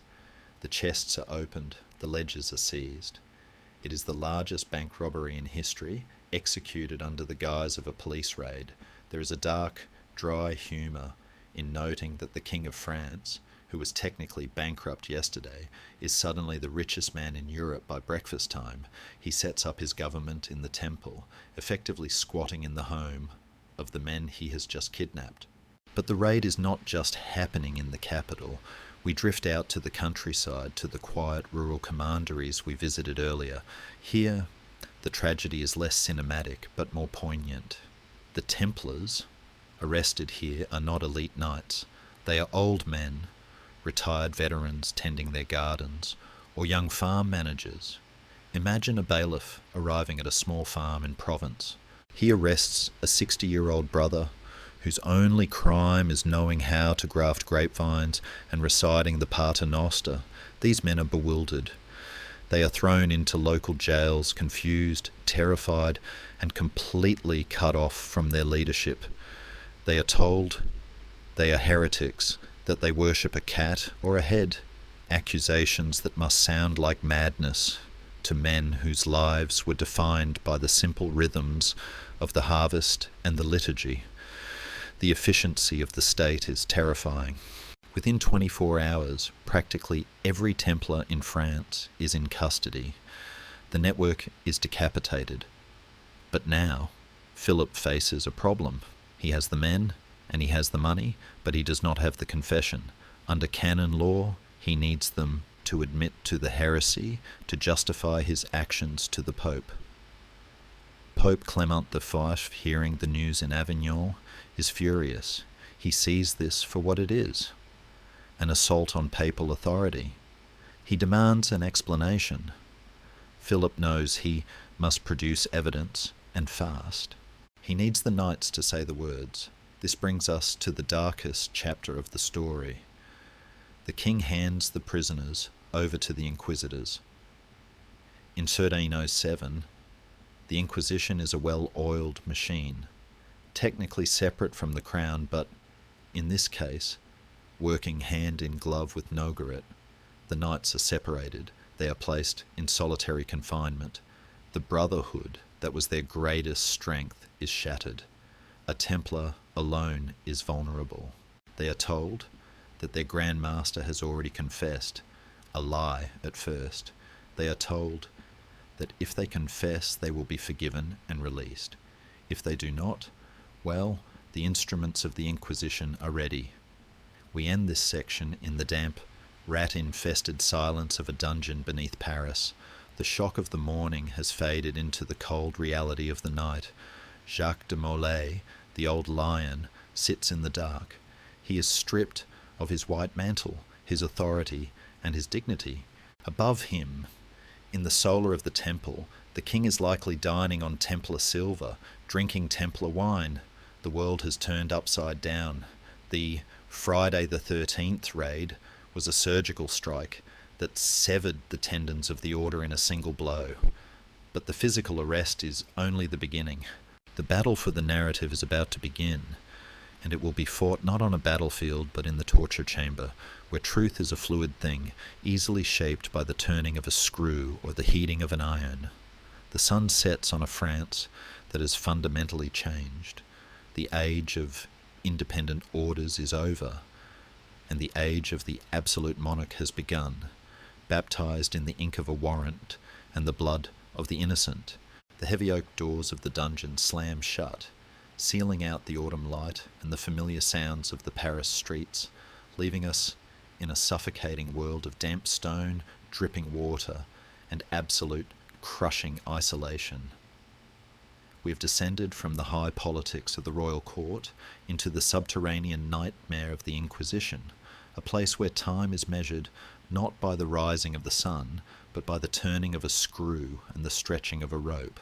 The air here is thick with the scent of mould, unwashed bodies, and the sharp, metallic tang of terror. It is important to understand the psychology of the men trapped in this dark web. These are Templars, yes, but they are not the young, adrenaline-fueled warriors of the charge. Many of those arrested in France are aging administrators, supply officers, and retired veterans whose fighting days are decades behind them. They have been trained to face a Saracen scimitar with stoic resolve, to die on a battlefield with a prayer on their lips, but they have not been trained for this. They have not been trained to be stripped naked in a freezing cellar, shackled to a wall, and questioned by a Dominican friar who speaks with the soft, terrifying certainty of a man who believes he is saving their souls by breaking their bodies. The Inquisition does not seek truth. It seeks verification. They have the script, the list of charges drafted by Nogaret, and their job is simply to force the actors to read the lines. And the lines are bizarre. The knights are accused of denying Christ, of spitting on the cross during their initiation, of obscene kisses, and of worshipping a mysterious idol known as Baphomet. Let us pause on this Baphomet, for it is a ghost that still haunts the fringes of conspiracy theories today. What was it? The confessions describe it variously. Sometimes a severed head, sometimes a cat, sometimes a face with 3 eyes. Historians and linguists have spent centuries trying to decode this. The most likely, and perhaps most mundane, explanation is that Baphomet was simply a breathless, terrified mispronunciation of Muhammad, by French interrogators who had a very loose grasp of Islamic theology and wanted to paint the Templars as secret Muslims. Others suggest it was a garbled reference to Sophia, or wisdom. But in the flickering torchlight of the torture chamber, nuance is lost. The inquisitors show the instruments, the rack, the strappado, the thumbscrews, and they ask about the head. Eventually, to stop the pain, the knights will agree. Yes, it was a head. Yes, it had a beard. Yes, we worshipped it. They would likely have confessed to worshipping a wheel of cheese, if it meant the pain would stop. The torture applied to the Templars is brutal, even by medieval standards. We know from the records that 36 knights died in Paris alone during these interrogations, their bodies broken before they could even reach the trial. One specific method mentioned in the chronicles involves coating the victim's feet in fat and holding them over a fire, a torture designed to be agonizingly slow, leaving the victim alive but crippled. It is a horror that makes us want to turn away, but we must look, for this pain is the ink in which the confessions are written, and then the unthinkable happens. Jacques de Molay, the Grand Master, the successor of Hughes de Payens, the leader of the army of God, cracks. It is a moment of profound tragedy. Why did he do it? Was he tortured? Or was he simply an old man, bewildered by the betrayal of his king and the silence of his pope, who thought that a strategic confession might save the order? Some historians argue that de Molay was trying to play a legal game he didn't understand, admitting to minor infractions to avoid the stake, not realizing that Nogaret would twist his words into a total admission of heresy. Whatever the reason, the damage is catastrophic. De Molay confesses to denying Christ and spitting on the cross.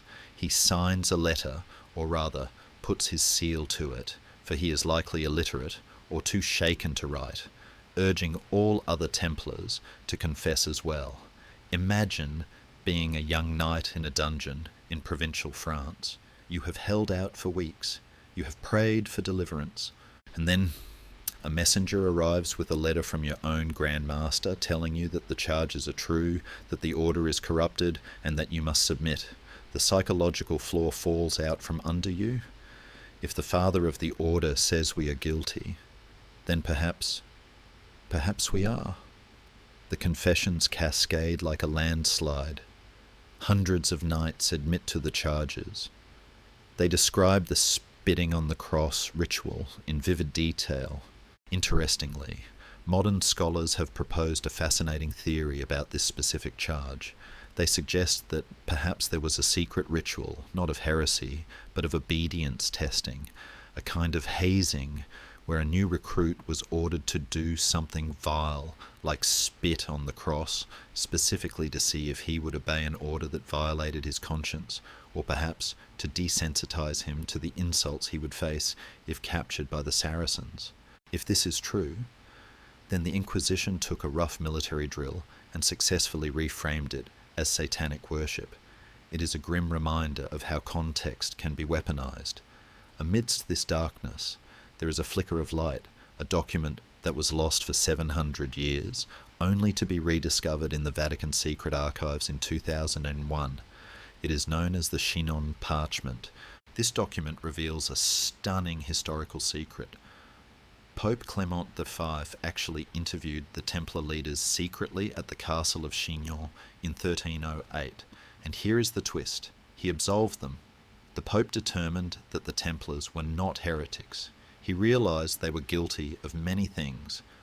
Pride, greed, perhaps some weird initiation pranks. But they were not devil worshippers. He granted them absolution. But Clement was a weak man, a sickly pontiff living in the shadow of the French king. He knew that if he publicly exonerated the Templars, Philip might attack the church itself. So, he buried the finding. He let the lie stand. The Chinon parchment was filed away, and the Templars were left to their fate. It is a betrayal even deeper than the king's, for it was a betrayal by their spiritual father. As we sit in the damp corner of the cell, listening to the dripping water and the low, feverish moans of a broken knight in the next chamber, we feel the sheer weight of the hopelessness. The truth has been manufactured. The scribes have written it down on parchment in neat legal Latin. I spit on the cross. I kiss the idol. These words, extracted by fire and fear, are now the official history. The Templars are no longer knights. They are heretics. The narrative has been seized, twisted and sealed with the royal wax. The whispers in the dungeon have become a shout that will echo across Europe, drowning out centuries of service. The machine of the state has chewed them up, and now it is ready to spit them out. De Molay sits with his head in his hands, staring at the floor, perhaps wondering how a life spent fighting for the glory of Jerusalem has ended in a basement in Paris, confessing to sins he never committed, to a God who seems to have stopped listening. The candle flickers and dies, leaving the dungeon in total darkness, a darkness where the only thing that is real is the pain and the memory of a white mantle that will never be clean again. We emerge from the suffocating darkness of the dungeon and blink into the grey, watery light of the Rhône Valley in southeastern France. It is the autumn of 1311, and we are hovering over the ancient city of Vienne. The air here is filled with the pealing of church bells and the murmur of Latin, for the city is playing host to the Council of Vienne, a massive ecclesiastical gathering summoned to decide the fate of the Templars once and for all. But the atmosphere is not one of holy deliberation, it is thick with fear. The town is packed with bishops, cardinals and theologians, but looking down from the walls, they see something that makes their throats go dry. The army of King Philip IV, camped just outside the gates. The king has come to watch. He does not need to shout.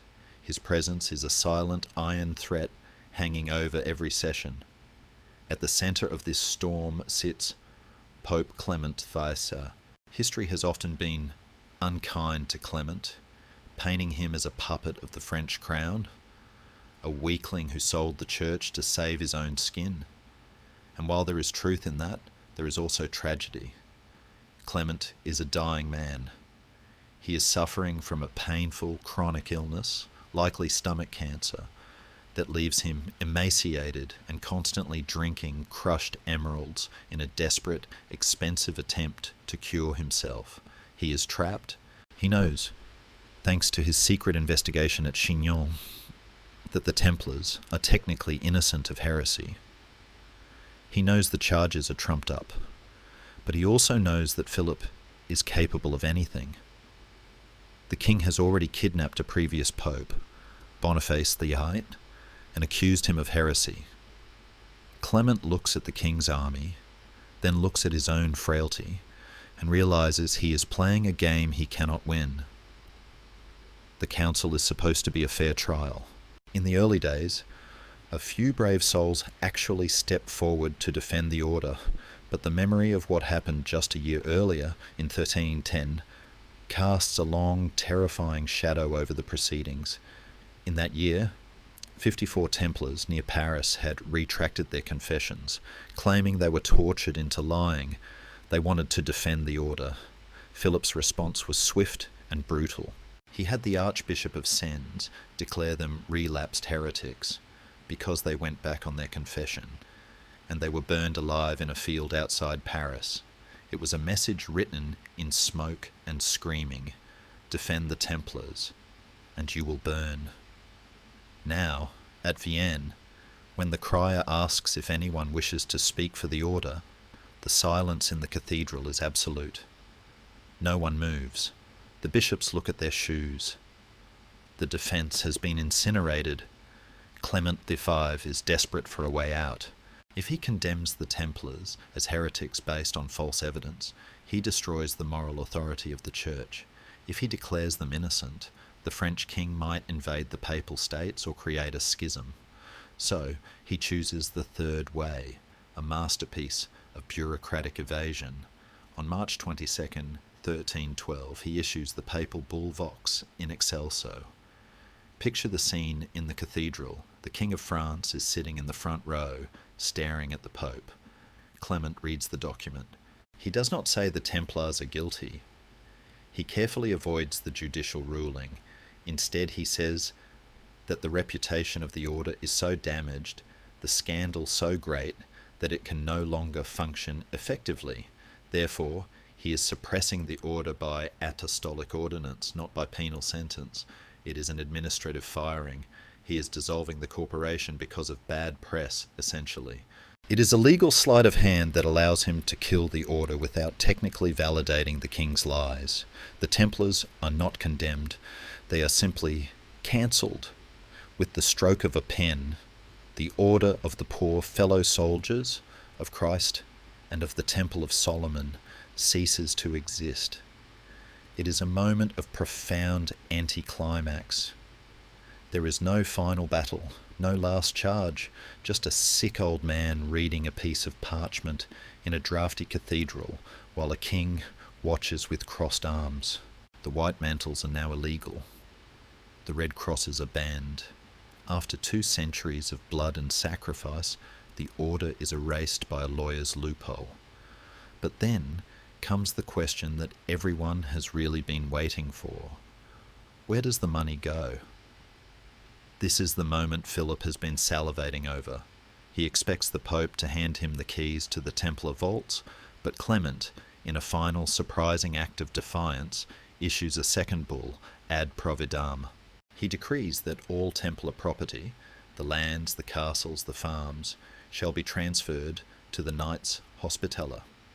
We can imagine Philip's face turning a shade of purple when he hears this. He has destroyed the order to get the loot, and now the Pope is giving it to their rivals. But Philip is a pragmatist. He accepts the ruling with a massive caveat. He insists that the crown be reimbursed for the expenses of the imprisonment and trial.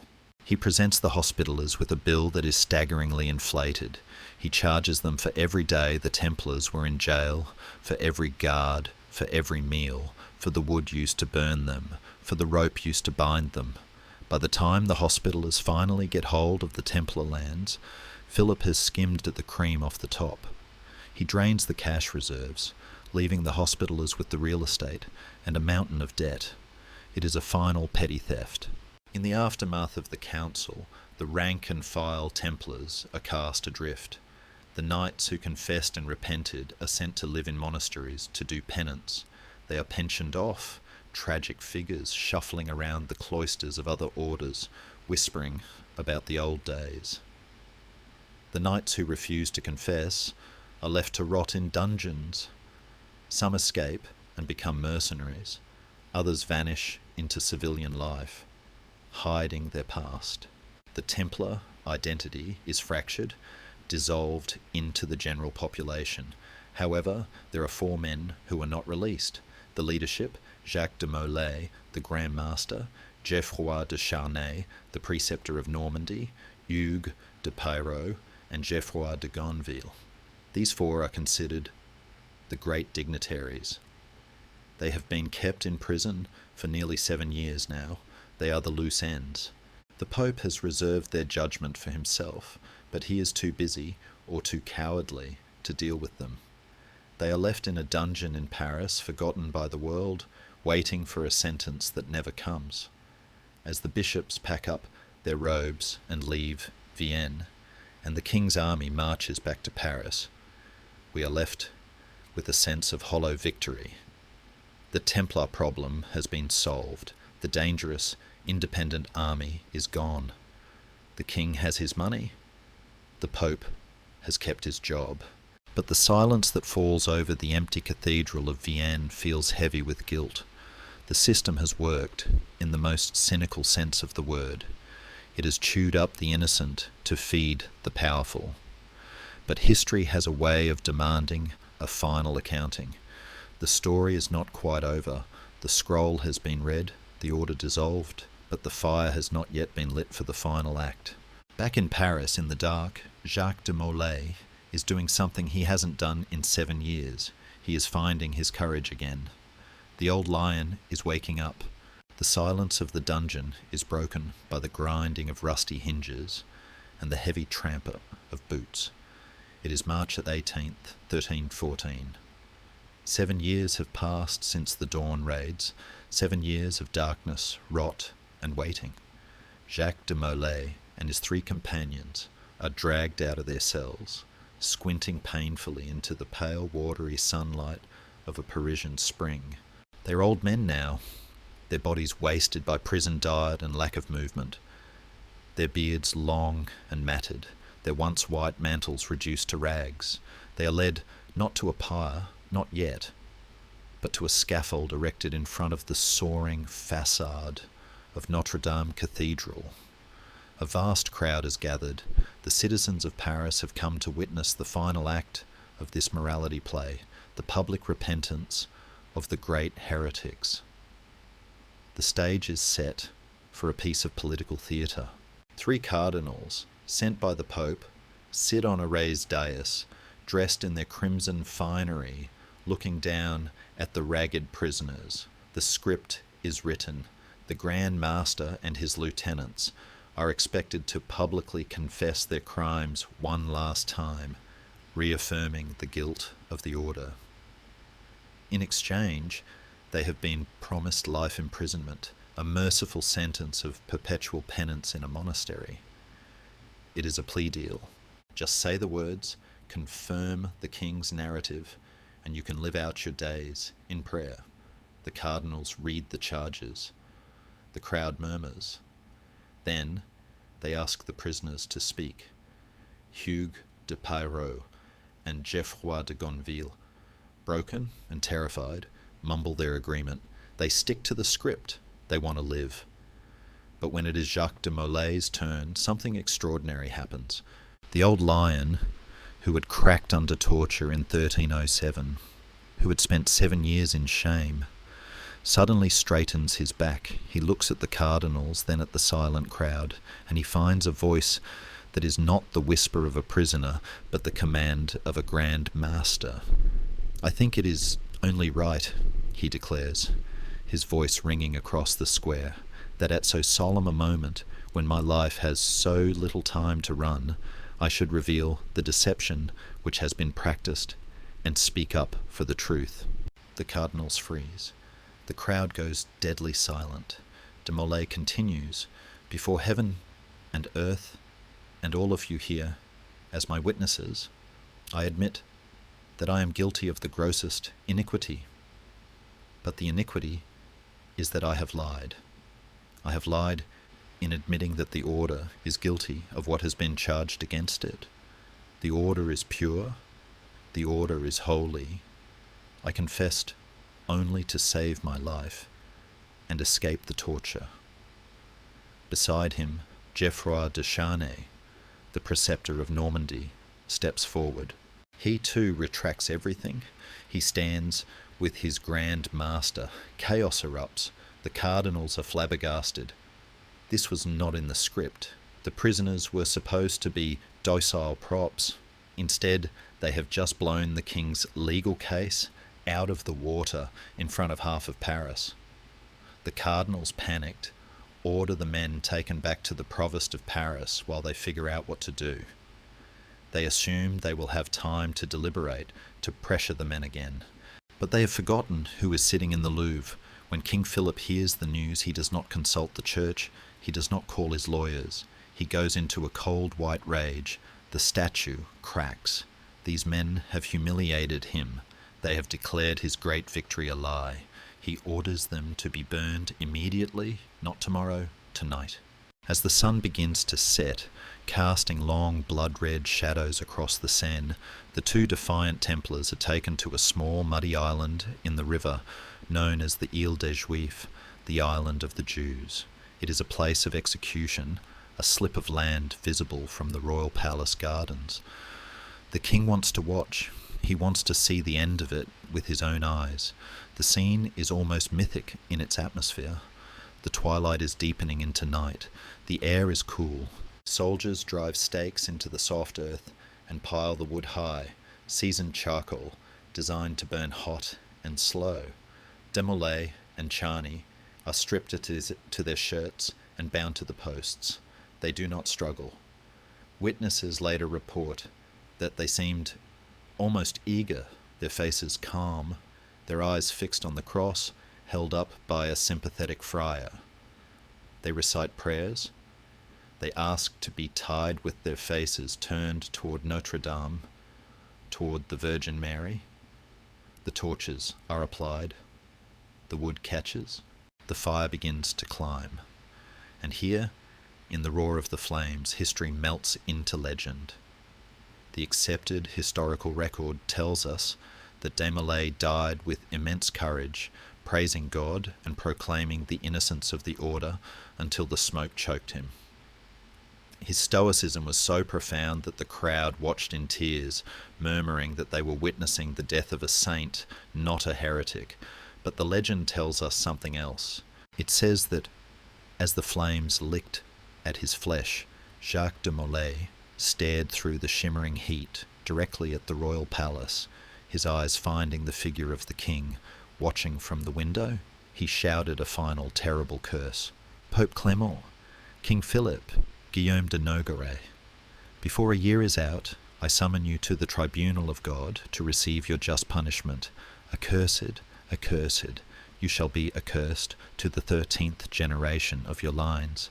Whether he actually screamed these words, or whether they were retroactively placed in his mouth by chroniclers trying to make sense of what happened next, we will never know. But the effect is the same. The fire consumes him. The last Grand Master of the Knights Templar turns to ash and bone. The crowd, ignoring the guards, rushes into the water to swim to the island. They do not cheer, they scavenge. They gather the still warm ashes and bits of bone, treating them as holy relics. The king's attempt to brand them as monsters has backfired. In death, they have become martyrs. And then, the universe seems to answer the summons. 1 month later, on April 20th, 1314, Pope Clement V dies suddenly. His end is gruesome. His body is lying in state in a church when a thunderstorm strikes, lightning hitting the building and igniting a fire that burns the corpse before it can be buried. The summoner of God has been answered. Then, the clock starts ticking for the king. Philip the Fair is only 46 years old, a man of vigorous health. But in November of that same year, while hunting in the forest of Harlate, he suffers a stroke, or perhaps is charged by a boar, the accounts vary, and falls from his horse. He lingers for a few weeks, paralysed and unable to speak, before dying on November 29th. The Iron King is dead. And what of the curse on his line? Philip leaves behind 3 grown sons, Louis, Philip, and Charles. The succession seems secure. Yet, in a twist that defies statistical probability, all three sons reign briefly and die without leaving a male heir. Within 14 years, the direct Capetian dynasty, which had ruled France for 3 centuries, is extinct. The crown passes to the House of Valois, triggering the 100 Years' War that will ravage France for generations. Guillaume de Nogaret. Some sources say he died before the execution in 1313, perhaps escaping the timeline of the curse, but dying with a tongue hideously swollen, a sign of poison or divine justice for his lies. Others say he died shortly after. Regardless, the architects of the Templar destruction are all swept from the board with terrifying speed. As we stand on the banks of the Seine, watching the last embers of the pyre fade into the darkness of the river, the air feels heavy with a new kind of mystery. The physical order is gone. The men are dead. The gold is stolen. But something else has been born in the fire. The curse of the Templars becomes a whisper that travels through the taverns and courts of Europe. It is a story that suggests that even the most powerful kings cannot mock justice forever. The ashes of Jacques de Molay float down the river, drifting towards the sea, carrying with them the secret history of the order. They are no longer men of flesh and blood, they are becoming ghosts, and ghosts, as any storyteller knows, are much harder to kill than knights. The history book closes here, but the myth is just opening its first page. The smoke clears, but the shadow remains, stretching out to touch the future in ways de Molay could never have imagined. The fire on the Ile des Juifs burns down to embers, and the waters of the Seine wash the ashes of Jacques de Molay out to the sea. But as the physical reality of the Knights Templar dissolves, something else begins to take shape in the twilight, a ghost that refuses to rest. We have reached the final chapter of our journey, moving from the sharp, documented light of history into the fog of myth, where truth and imagination dance a slow, eternal waltz. The execution of the Grand Master was meant to be a period, a final full stop to the Templar sentence. Instead, it became an ellipsis, a pause before a new stranger story began. The king killed the men, but he could not kill the mystique. In the centuries that followed, the Templars ceased to be merely soldiers and became the ultimate vessel for the world's secrets, a blank canvas upon which humanity has painted its deepest fears and most romantic hopes. But before we descend into the rabbit hole of the Holy Grail, we must follow the very real footprints of the survivors. Not every Templar burned. In Portugal, a kingdom that had always relied on the order to hold its borders against the Moors, King Dinis refuses to persecute the knights. He is a pragmatic man. He sees no heresy, only useful warriors. He pulls off a masterful diplomatic sleight of hand. He negotiates with the new pope to simply rebrand the Portuguese branch of the Templars. In 1319, they become the Order of Christ. It is the same men, the same assets, the same rules, just a new letterhead. And here, history offers us a poetic twist. 2 centuries later, ships bearing the red cross of this order on their white sails will launch from Portugal to explore the unknown world. Prince Henry the Navigator is a grand master of this order. Vasco da Gama sails under their cross. In a strange way, the Templar spirit, driven from the Holy Land, ends up discovering the Americas and the route to India. The poor fellow soldiers became the navigators of the globe. To the north, amidst the heather and mist of Scotland, another legend takes root. Scotland in 1314 is a wild place, locked in a desperate war of independence against England. King Robert the Bruce is excommunicated, making him a natural ally for outlawed knights. The legend whispers that a group of Templars fled the French arrests, sailed north, and charged into the Battle of Bannockburn, turning the tide for the Scots. While academic historians sigh and point out the lack of concrete evidence, the story persists, fueled by the haunting beauty of Rosslyn Chapel. Built in the 15th century by the Sinclair family, the chapel is a riot of stone carving that defies explanation. There are carvings of maize, an American plant, before Columbus sailed. There are pillars that look like the Boaz and Yakin of Solomon's Temple. Is it a secret Templar vault, a map in stone, or simply the eccentric project of a wealthy noble? The stones refuse to speak, maintaining a silence that keeps the mystery alive. And what of the treasure? The king found the vaults empty of the true treasure he sought. Where did it go? Did the Templar fleet in La Rochelle slip away into the night before the raids? Some say they went to Switzerland, helping to found the Swiss cantons and establishing the banking secrecy that the country is famous for. A theory that suggests the Templars simply traded their swords for ledgers and went underground. Others look deeper, suggesting the treasure was not gold, but knowledge.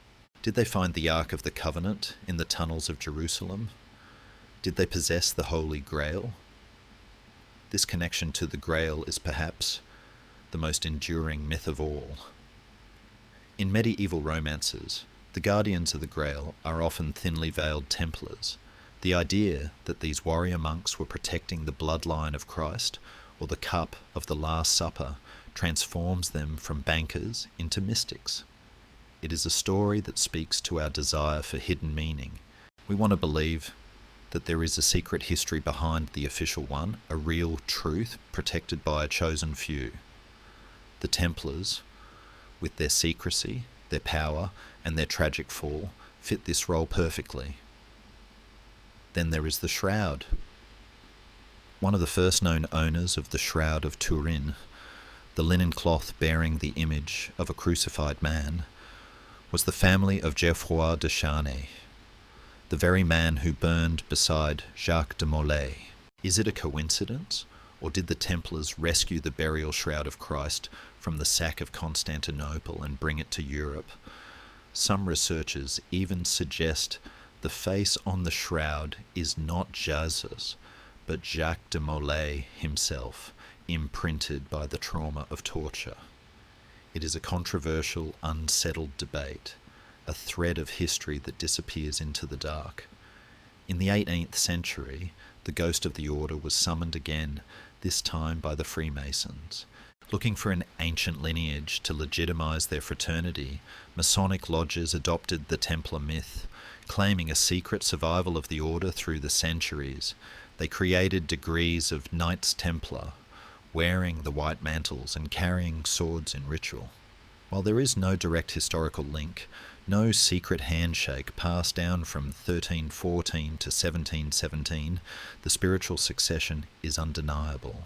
The Masons kept the name alive, cementing the Templars as the guardians of esoteric wisdom in the popular imagination. Today, the Knights Templar are everywhere. They are the villains in video games, the heroes in action movies, and the subject of 1,000 conspiracy theories. They have become the catch-all explanation for everything we don't understand about the past. But if we strip away the Dan Brown novels, the alien theories, and the secret societies, what is the true legacy of the poor fellow soldiers of Christ? It is not magic. It is something far more human and far more impressive. They were the first multinational corporation. They showed the world the power of a unified supranational organization. They invented the checks and balances of modern banking. They demonstrated what happens when intense faith is married to military discipline. But their story is also a warning. It is a cautionary tale about the seduction of power. They started as 9 men on a dusty road, sworn to poverty, sharing a horse.